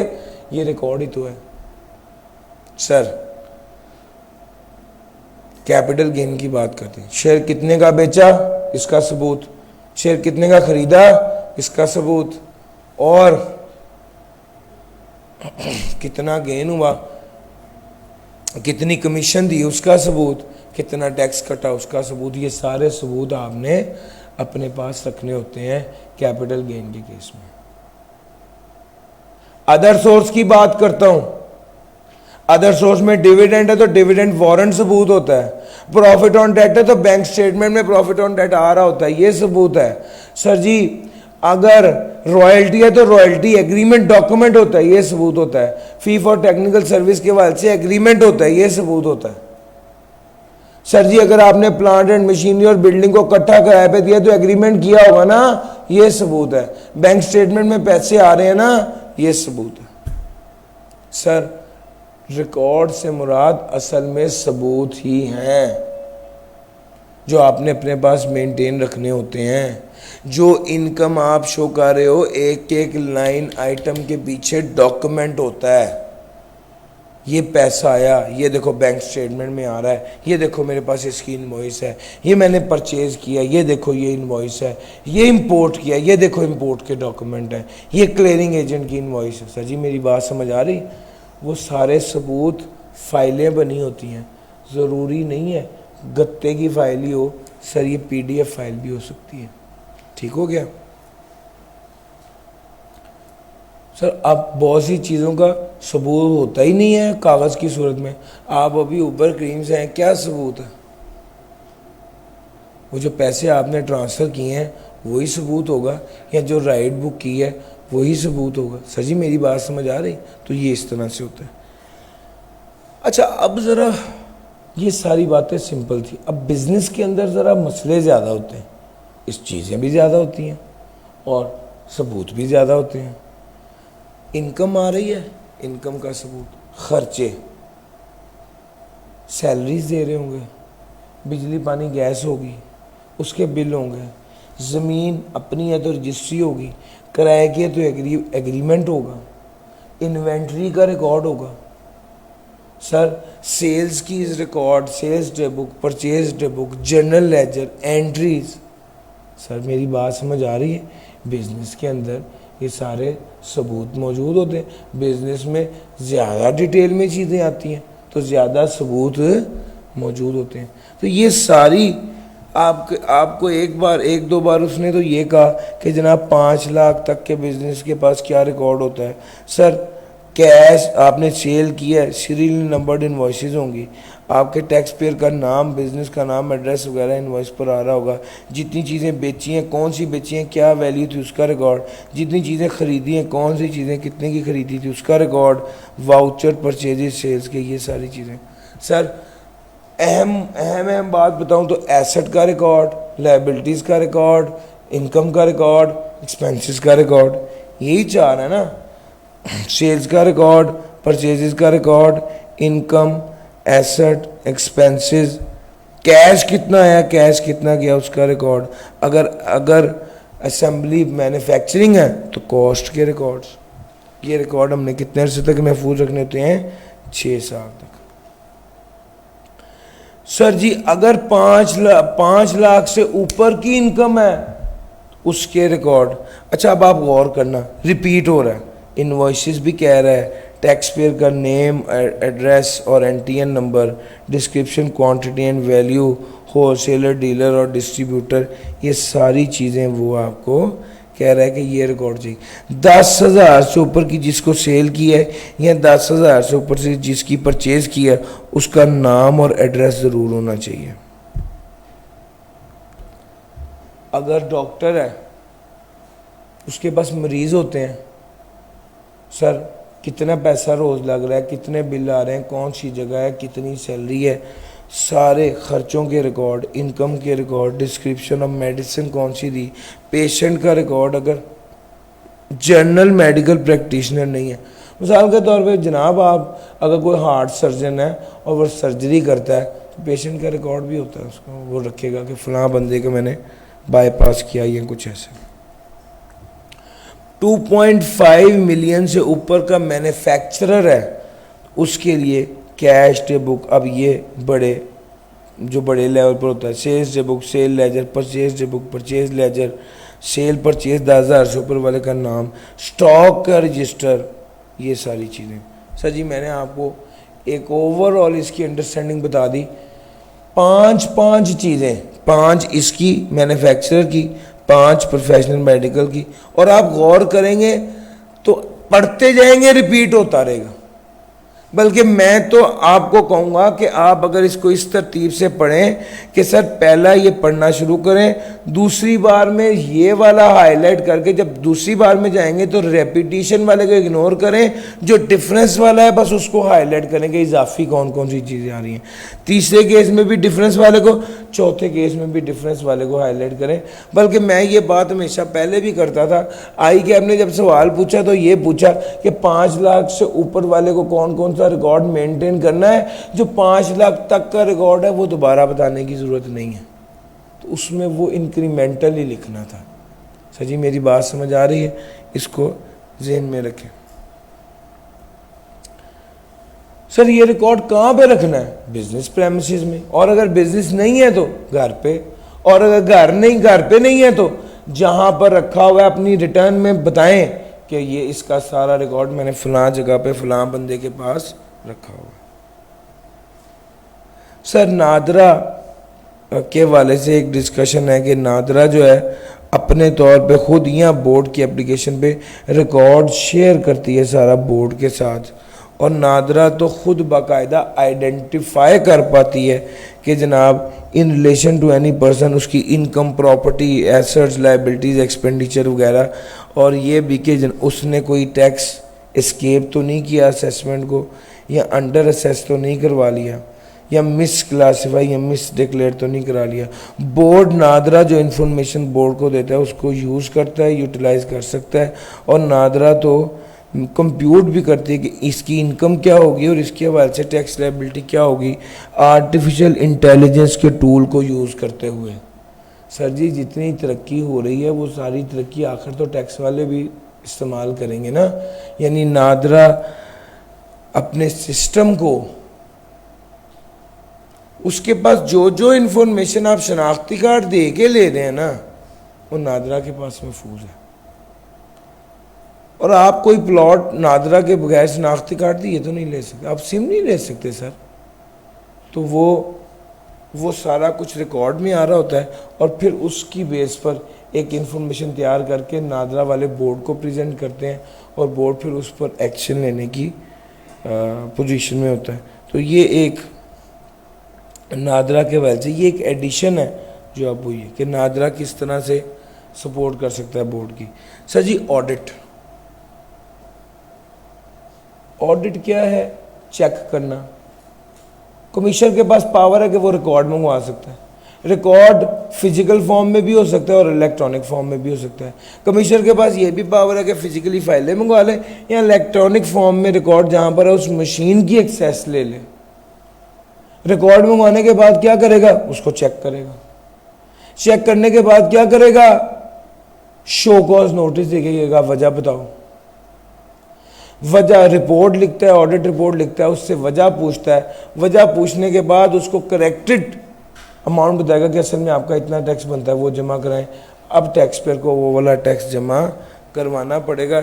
ये वाला ऑडिट सीए या सीएमए को भी बोर्ड अपॉइंट कर सकता है कि ये वाला ऑडिट कंडक्ट करे। और अगर एक बार ऑडिट हो गया तो इसका ये मतलब कतई नहीं है कि दोबारा ऑडिट नहीं होना।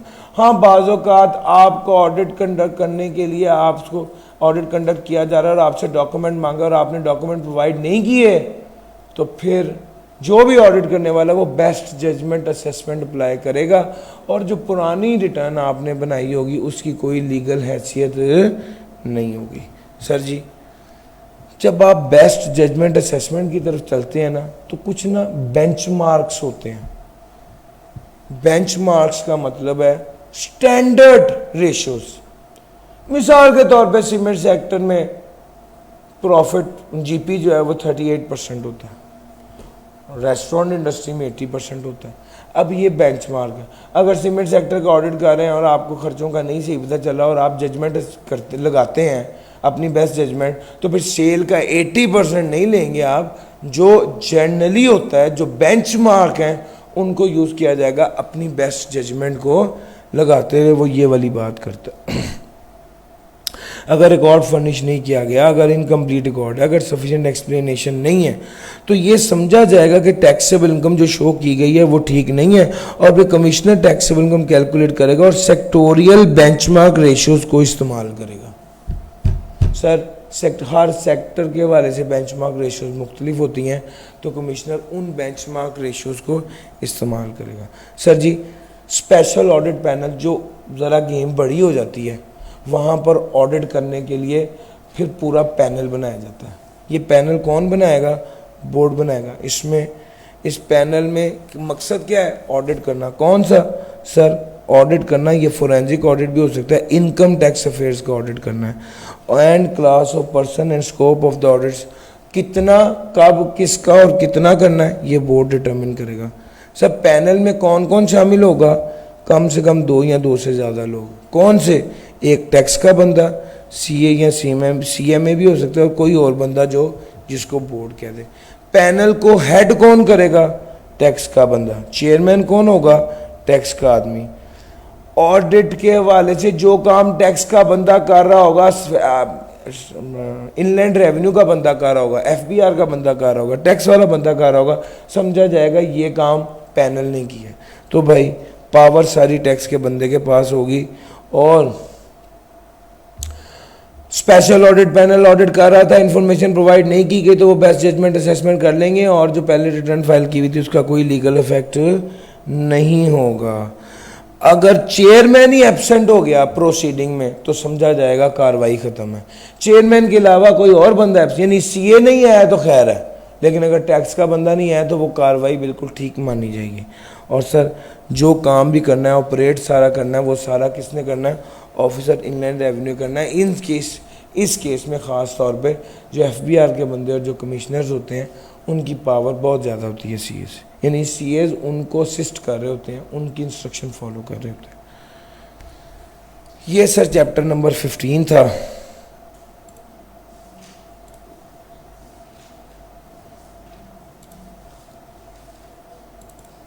सर जी, चैप्टर नंबर 16। चैप्टर नंबर 16 क्या है, ज़रा इसको देखिए। आपने रिटर्न फाइल की, कमिश्नर ने असेसमेंट ऑर्डर दिया, बाद में असेसमेंट ऑर्डर अमेंड कर दिया, ऑडिट किया, असेसमेंट ऑर्डर अमेंड कर दिया, आपको वो बात आपने कहा मैं इससे एग्री नहीं हूँ, तो आपने गौर किया अमेंडमेंट ऑफ असेसमेंट पर भी उसने पूछा था कि अपील करने का तरीका बताया था, उस नोटिस में ही बताता है। बेस्ट जजमेंट असेसमेंट में भी जब नोटिस देता है तो बताता है कि इस ऑर्डर के खिलाफ कब, कहाँ और कैसे अपील की जा सकती है। तो भाई ये तो हर जगह पर, जहाँ पर असेसमेंट अमेंड होती है और जहाँ पर बेस्ट जजमेंट आती है, वहाँ पर वो नोटिस में कह देता है कि इस ऑर्डर के खिलाफ कब, कहाँ और कैसे अपील की जा सकती है। मेनली जब डिसएग्रीमेंट होता है ना टैक्स पेयर और कलेक्टर में, तो वो तो भाई बैठ के दफ्तर में सिटिंग करके मसला हल हो जाता है। और अगर मसला ना हल हो सके तो अपील करेंगे। अपील किसको करेंगे? एक तरतीब है, सबसे पहले कमिश्नर अपील को, दूसरा एपेलेट ट्रिब्यूनल को, तीसरा हाई कोर्ट को, चौथा सुप्रीम कोर्ट को, पांचवा नहीं है असल में, ये ऑल्टरनेट रास्ता है, मुतबादिल रास्ता।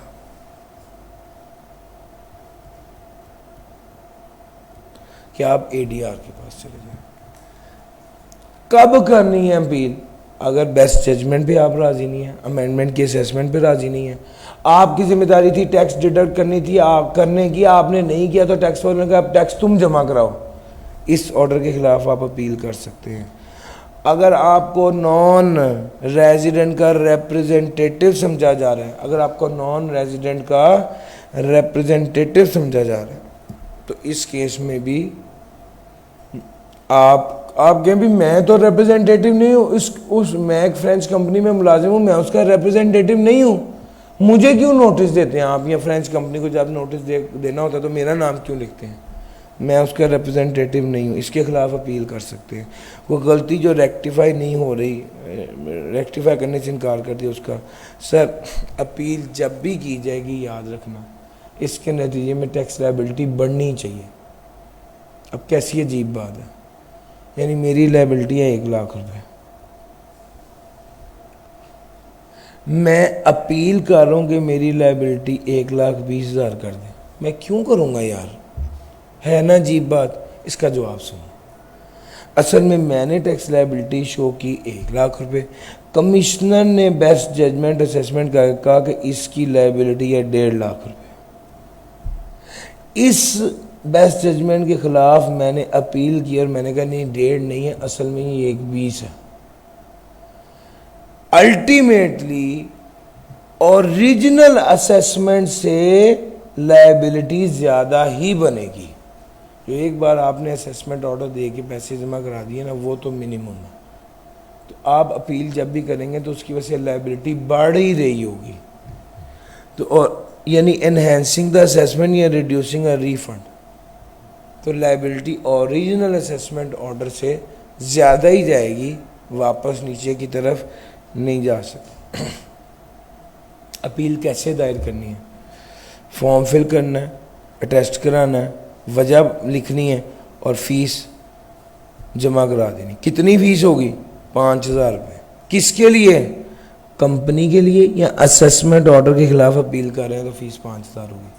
अगर असेसमेंट ऑर्डर के खिलाफ अपील नहीं कर रहे और अपील करने वाला कंपनी नहीं है तो फीस 25,000 होगी।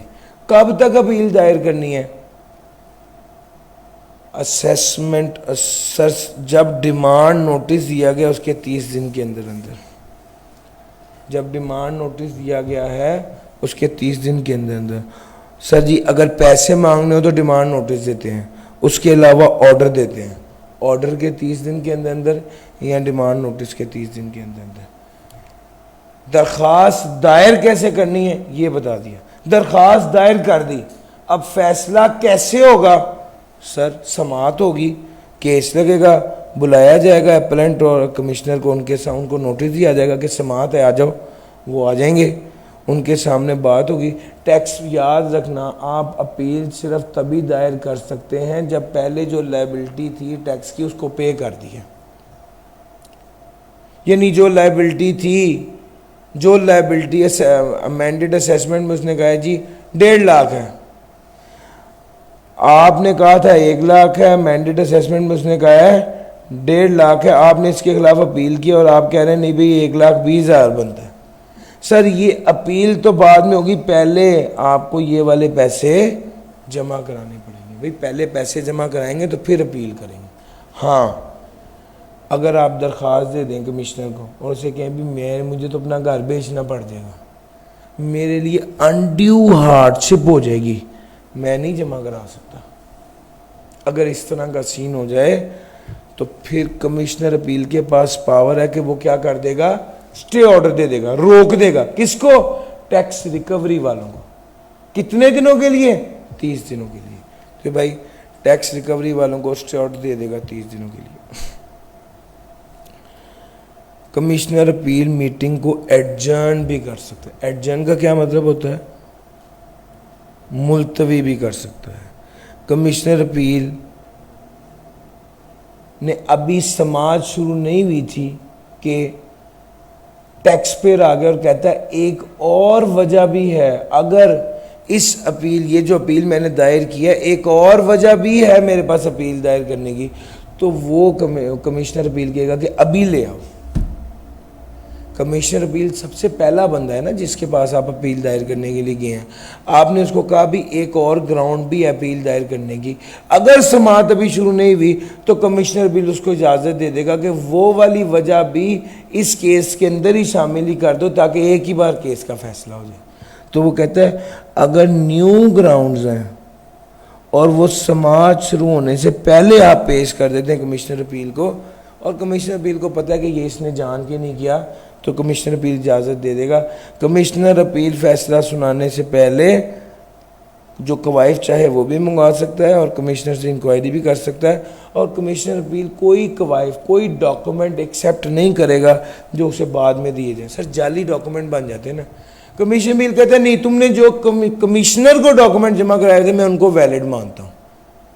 वो कहता है जो बाद में दिए गए डॉक्यूमेंट्स हैं उसको कमिश्नर अपील एक्सेप्ट नहीं करेगा अनलेस कोई जेन्युइन रीज़न हो। Sir decision in appeal, appeal का फैसला क्या होगा, फैसला किस तरह होगा बता दिया। फैसला क्या होगा? सर अफर्म जो कमिश्नर ने बात की है उसी कोई ओके कर दे, मॉडिफाई तब्दील कर दे, एनल कैंसिल ही कर दे कि ये गलत है सारा, दोबारा से करो। ये तीनों फैसले हो सकते हैं। जो भी फैसला होगा अल्टीमेटली उससे टैक्स बढ़ेगा और रिफंड कम होगा। अगर एओपी के मुतालिक फैसला होना था और एओपी की इनकम बढ़ा दी गई है, तो सर अगर एओपी की इनकम बढ़ेगी तो उसकी मेंबर की इनकम पे भी तो फ़र्क पड़ेगा ना। अगर एओपी के मुतालिक फ़ैसला था और एओपी के असेसमेंट में तब्दीली की गई है तो उसके जवाब में उसके मेंबर्स के असेसमेंट में भी तब्दीली की जाएगी। सर कमिश्नर अपील कितने दिन तक का स्टे ऑर्डर दे सकता है? 30 दिन तक। क्या वो मजीद 30 दिन तक का स्टे ऑर्डर देगा? सर एक बार 30 दिन तक का स्टे ऑर्डर दे सकता है। अगर उसने मजीद 30 दिन तक का स्टे ऑर्डर दिया तो उसके अंदर उसको फैसला सुनाना पड़ेगा। आम तौर पे कमिश्नर अपील के पास फैसला सुनाने के लिए 120 दिन होते हैं, लेकिन अगर वो दूसरी बार भी स्टे ऑर्डर दे दे 30 दिन का तो उस 30 दिन के अंदर उसे फैसला सुनाना पड़ता है। और वो कहता है ये जब 120 दिन काउंट कर रहे होंगे तो इसमें जो समाअत मुलतवी की गई है एपलेट के कहने पे वो वाले दिन काउंट नहीं करेंगे। और अगर वो बंदा ऑल्टरनेट डिस्प्यूट रेजोल्यूशन की तरफ चला गया, एडीआर की तरफ चला गया, तो ये वाली बात भी, ये वाले दिन भी काउंट नहीं करेंगे वाइल कैलकुलेटिंग 120 डेज। सर जी ये बेस थी।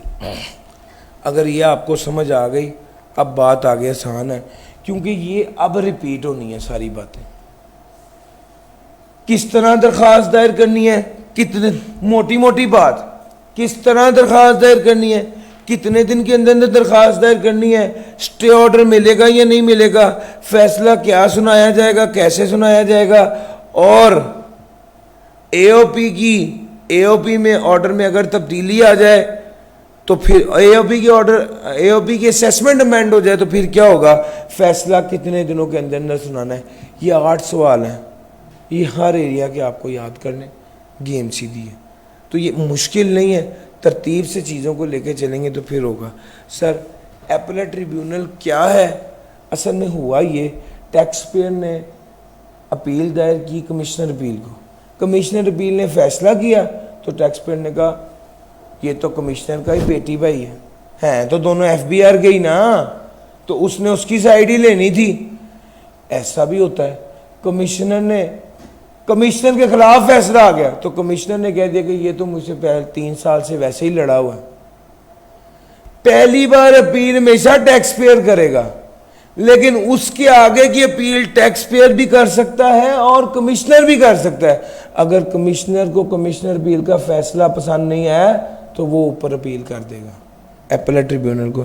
एपलेट ट्रिब्यूनल एक ऐसा बंदा है, ऐसा इदारा है जो एफबीआर के अंडर नहीं आता। एपलेट ट्रिब्यूनल में 3 तरह के लोग हैं, chairperson, judicial member, accountant member. Judicial member कौन है? जो डिस्ट्रिक्ट जज और हाई कोर्ट का जज बन सकता हो, या हाई कोर्ट का एडवोकेट और हाई कोर्ट का जज बन सकता हो।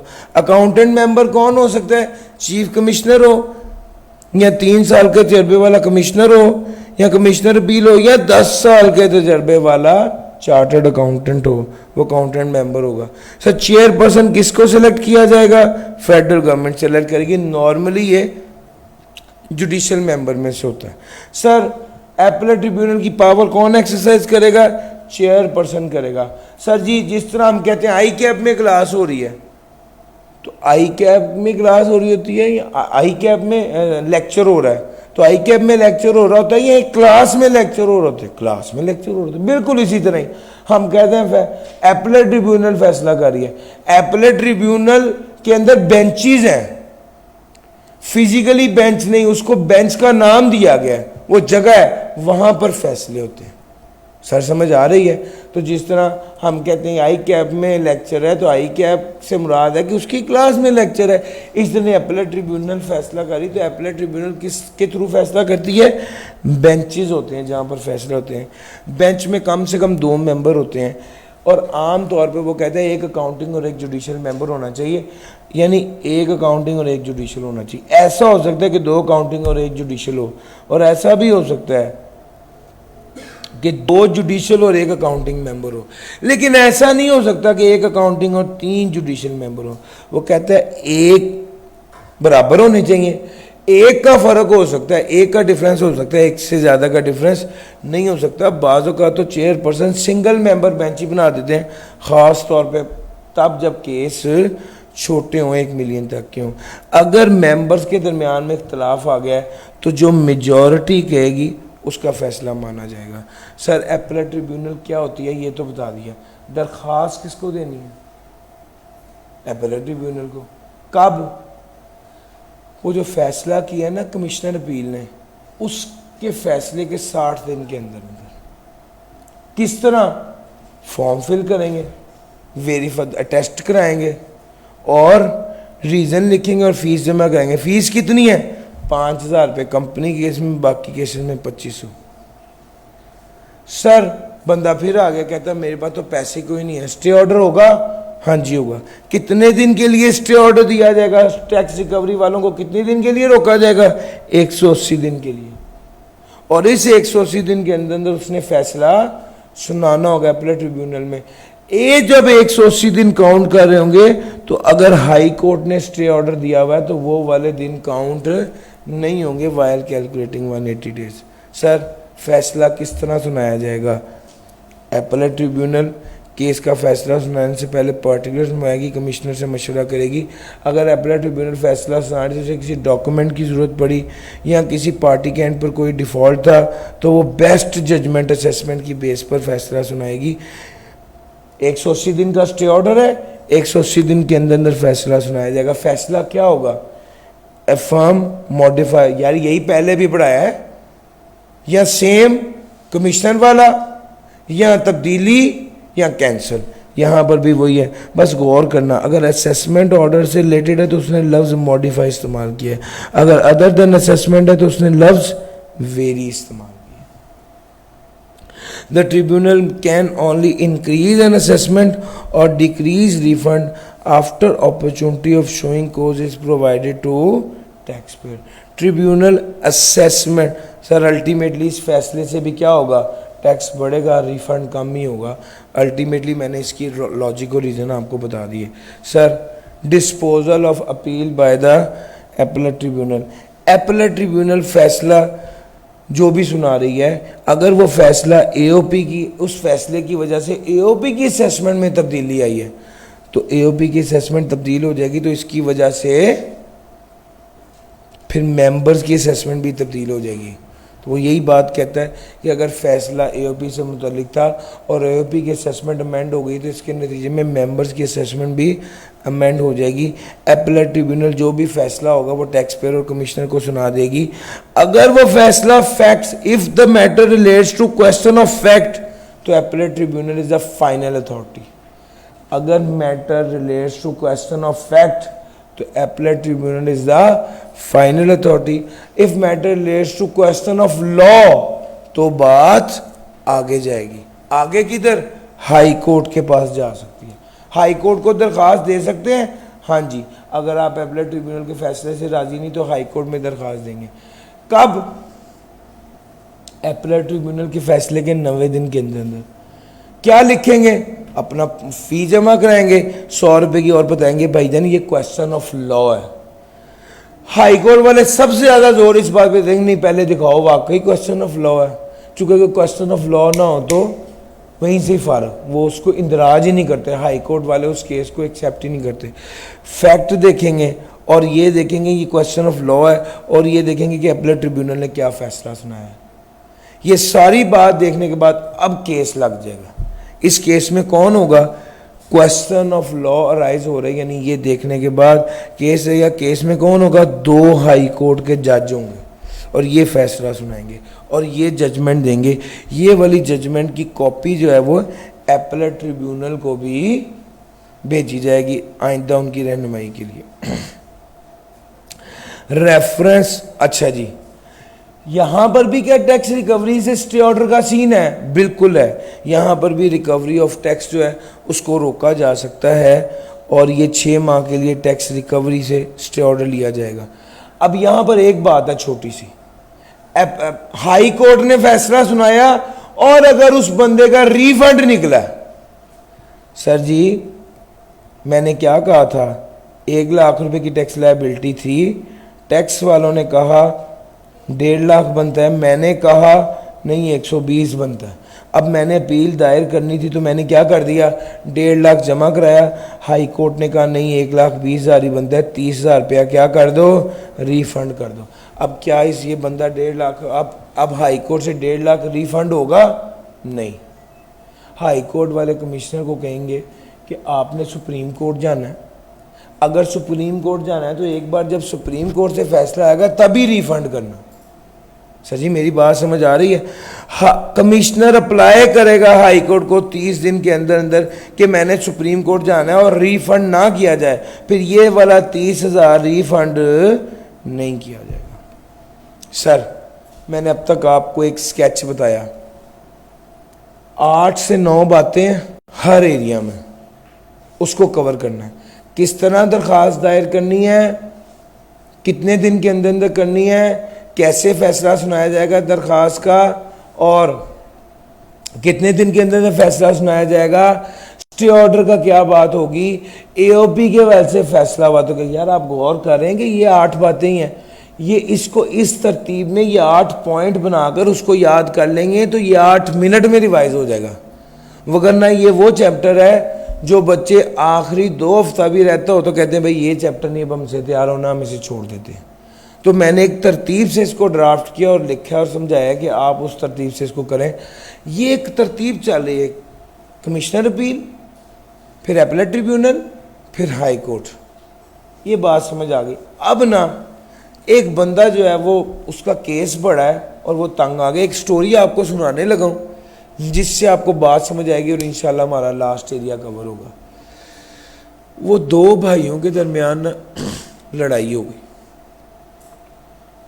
केस अदालत में चला गया और जब केस अदालत में गया ना तो वो 2 भाई एक दूसरे से बातचीत नहीं करते। इतने में उनके एक मामू बाहर से आ गए और उन मामू ने, अब जाहिर बात है जो मामू हों और हों भी बाहर से आए हुए तो वो समझदार होते हैं, तो सारों ने कहा उन 2 भाइयों को कि आप फैसला जो है ना ये इन मामू से करवा लें, अगर ये मामू जो फैसला कर देंगे वो कबूल कर लेना। तो भाइयों ने कहा चलो ठीक है हम ऐसा कर लेते हैं। जैसे ही मामू को कहा गया कि आप ये फैसला कर दें, आप हमारे बड़े हैं, तो मामू ने कहा ऐसे नहीं, पहले तो जिस अदालत में तुम लोगों ने केस किया हुआ है वहाँ से केस वापस लो। जब केस वापस ले लो पहला काम ये करो और दूसरा मुझे लिख के दो कि जो भी मैं फैसला करूँगा उससे आप लोग कबूल करोगे तो मैं ये वाली बात करूँ। अगर आपने मामू आमादा हो गए, उन्होंने कहा मैं केस को सुनता हूँ और मसले को हल करता हूँ, 75 दिन हो गए हैं अभी तक वो भाई आपस में सोच ही रहे हैं कि वहाँ से केस वापस लें या ना लें। तो मामू ने कहा नहीं भाई जान अब मैं बाहर जा रहा हूँ, मेरे पास इतना टाइम नहीं है, आपने बहुत इंतज़ार करवाया। और एक केस ये है कि जी उन्होंने केस वापस लेके मामू को कहा आप फैसला कर दें। मामू ने 120 दिन तक कोशिश की, सोचा समझा, लेकिन किसी नतीजे पर नहीं पहुँचे तो वो वापस केस उसी अदालत में वैसे ही ले जाएंगे। और एक केस ये कि अगर मामू ने सोचा समझा और फैसला सुना दिया तो ये वाला फैसला फिर दोनों भाइयों के लिए बाइंडिंग होगा और उन्हें अमल करना होगा। सर जी एक स्केच छोटा सा बनाया है। इस गेम में क्या था, एक करैक्टर था मामू का जिसको अब हम कह देते हैं ADR। 2 भाई थे, एक भाई का नाम था कमिश्नर और एक का नाम था टैक्स पेयर। इन दोनों के दरमियान में लड़ाई थी, ये केस रिजॉल्व नहीं हो रहा था। ये किधर थे, ये या कमिश्नर अपील के पास थे, या अपीलेट ट्रिब्यूनल के पास थे, या हाई कोर्ट के पास थे। केस लमक रहा था, लटक रहा था। इन्होंने FBR को दरख्वास्त दी, FBR ने ये वाली कमेटी तश्कील दे दी। इस कमेटी के सामने, इस कमेटी ने तश्कील होने के 120 दिन के अंदर अंदर फैसला सुनाना था। अगर फैसला सुना दिया तो ये इन दोनों पे बाइंडिंग होगा। अगर फैसला ना सुना सके तो फिर ये कमिश्नर और अपील वापस कहाँ पे चले जाएंगे? ये कमिश्नर और टैक्स पेयर वापस उसी अथॉरिटी के पास, उसी हाई कोर्ट या उसी अपीलेट ट्रिब्यूनल के पास चले जाएंगे जहाँ से इधर शिफ्ट हुए थे। मेरी थीम समझ आ गई है? बस इसको जहन में रखें और आप ये बात पढ़नी शुरू करेंगे तो आपको क्लिक करेगी। सर ये अपीलेट डिस्प्यूट रेजोल्यूशन एक बड़ा फोरम है, लीगल फोरम है, लाइबिलिटी उस केसेस की जिस केसेस की लाइबिलिटी 100 मिलियन तक है, या आप अपना डिफ़ॉल्ट सरचार्ज माइनस कराना चाहते हैं या कोई स्पेसिफिक रिलीफ है, फिर आप एडीआर की तरफ आ सकते हैं। बड़े केसेस की बात हो रही है, छोटों की नहीं हो रही। हाँ, अगर क्रिमिनल प्रोसीडिंग हो तो फिर आप एडीआर के पास नहीं आ सकते। सर ये जो ADR alternate dispute resolution committee है, इसमें होगा कौन कौन? ये आप दरख्वास्त देंगे एफबीआर को, एफबीआर 45 दिन के अंदर कमेटी तश्कील दे देगी। इसमें कौन होगा? एक चीफ कमिश्नर होगा, दूसरा nominated by the tax pair for a panel होगा। पैनल से एक टैक्स पेयर नॉमिनेट किया होगा। पैनल कौन सा? एफबीआर का। उसमें कौन कौन होता है? उसमें सीएस, चार्टर्ड अकाउंटेंट या सीएमएस होते हैं, या वकील होते हैं 10 साल के तजर्बे वाले। तो भाई एक बंदा जो हम कमेटी तश्कील दी जा रही है उसमें एक तो चीफ कमिश्नर है, दूसरा पैनल में से टैक्स पेयर खुद अपनी मर्जी का बंदा सेलेक्ट करेगा, लेकिन वो वाला बंदा सेलेक्ट नहीं कर सकता जो पहले इसका मुलाजम हो या इसके लिए काम करता हो। सर तीसरे नंबर पे इस पैनल में बिजनेसमैन भी होते हैं रिप्यूटेड, इसमें से टैक्स पेयर अपनी मर्जी का बंदा सेलेक्ट कर लेगा। तीसरा एक चीफ कमिश्नर और एक जो टैक्स पेयर ने अपनी मर्जी का बंदा सेलेक्ट किया, ये दोनों मिलके फिर कुछ और लोग नॉमिनेट कर लेंगे कंसेंसस से। अगर इन दोनों का कंसेंसस नहीं हो सका, दोनों मिल नहीं सके, दोनों का इत्तफाक राय नहीं हो सकी, तो फिर एफबीआर जो है वो खुद नॉमिनेट कर देगा। ये केस अब ये कमेटी तश्कील दे दी गई है, अब केस इस कमेटी के पास आना है। कैसे आएगा? सर जी वहां से विड्रॉ करो, ऑर्डर ऑफ विड्रॉल लोगे, ऑर्डर ऑफ विड्रॉल वहां पर अपील, वहां से विड्रॉ करके फिर आप केस यहां पर दायर कराएंगे। और ये अगर 75 दिन के अंदर अंदर आपने ऑर्डर ऑफ विड्रॉ इनकी इस कमेटी की तश्कील देने के 75 दिन के अंदर अंदर आपको केस यहां पर लाना पड़ेगा। अगर 75 दिन गुजर गए अभी तक आपने वहां से केस, पुरानी अथॉरिटी से केस विड्रॉ करके कमेटी के पास नहीं लाए, तो ये कमेटी खत्म हो जाएगी। सर जी फैसला इस कमेटी ने 120 दिन के अंदर अंदर करना है। सर जब इस 120 दिन के अंदर 120 दिन काउंट कर रहे होंगे, तो वो 75 दिन या वो टाइम जो फैसला पुरानी अथॉरिटी से विड्रॉ करके नए के पास लाए थे, वो वाले दिन काउंट नहीं होंगे। जिस दिन इसके पास आया केस और ऑर्डर ऑफ विड्रॉल आया, उस दिन से 120 दिन शामिल होंगे। सर जी याद रखना, ये कमेटी जो फैसला करेगी ये मिसाली या प्रेसिडेंट नहीं होगा। सर प्रेसिडेंट का मतलब पता है? और लोग जिसको कॉपी कर सकेंगे, प्रेसिडेंट नहीं होगा। सर जी इससे पहले हमने हमेशा का रिकवरी से स्टे ऑर्डर, टैक्स रिकवरी का स्टे ऑर्डर, यहां पे वो कहते हैं कहने की जरूरत नहीं है, अंडरस्टूड है। जो बंदा इधर आएगा कमेटी के पास तो अंडरस्टूड है, जब तक कमेटी फैसला ना करे स्टे ऑर्डर होगा। सर अगर कमेटी 120 दिन, ये वाला कमेटी का फैसला बाइंडिंग होगा कमिश्नर और एग्रीव पर्सन के लिए, और अगर 120 दिन के अंदर अंदर आप फैसला नहीं सुना सके तो कमेटी डिसॉल्व हो जाएगी और आप वापस वहां पे आ जाएंगे जिथे थी, इसीलिए वापस वहीं पे ही आ जाएंगे एपलेट अथॉरिटी के पास जहां से आपने गेम शुरू की थी। और उसके बाद the board shall communicate the order of dissolution, board भी कोर्ट को बता देगा कि ये ऑर्डर डिसॉल्व हो गया और आप खुद भी ऑर्डर ऑफ डिसोल्यूशन जमा कराएंगे और वापस उसी अथॉरिटी के पास चले जाएंगे। ये अथॉरिटी जिसके पास आप पहले गए थे, ये अब वापस आपके आने के 6 माह के अंदर फैसला सुना देगी। अगर ऑल्टरनेट डिस्प्यूट रेजोल्यूशन ने फैसला सुना दिया और वो एग्री हो गया, तो याद रखिए इसके मुताबिक टैक्स जो फैसला सुनाएगी इसके मुताबिक पेमेंट कर दी तो ख़त्म। फिर उस बंदे की कोई लायबिलिटी नहीं है। कमेटी ने जो फैसला सुनाया उसके मुताबिक टैक्स पेयर ने पे कर दिया, बस बहस ख़त्म हो गई। और रेम्यूनरेशन फॉर सर्विस, और पैसे कौन देगा? जिसका फैसला है। कितने देगा सर? ये बोर्ड डिसाइड करेगा, लेकिन चीफ कमिश्नर तो पहले ही तनख्वाह ले रहा है, उसके कोई पैसे नहीं होंगे। सर ये एरिया बड़ा इंपॉर्टेंट था, बड़ा ज़्यादा इसमें से टेस्ट होना है और होता है। 10 से 12 नंबर तो कहीं नहीं गए। Thank you for your patience. Thank you.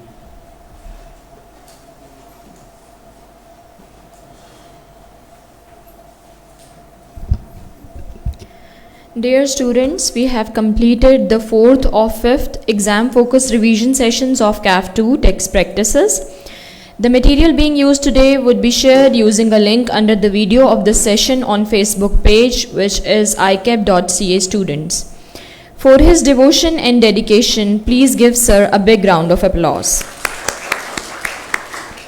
Sir, thank you so much. CAF 3, that is 4th session of Cost and Management Accounting, will be conducted today, and the timings are from 2 p.m. to 5:30 p.m. Till then, take care and Allah Hafiz.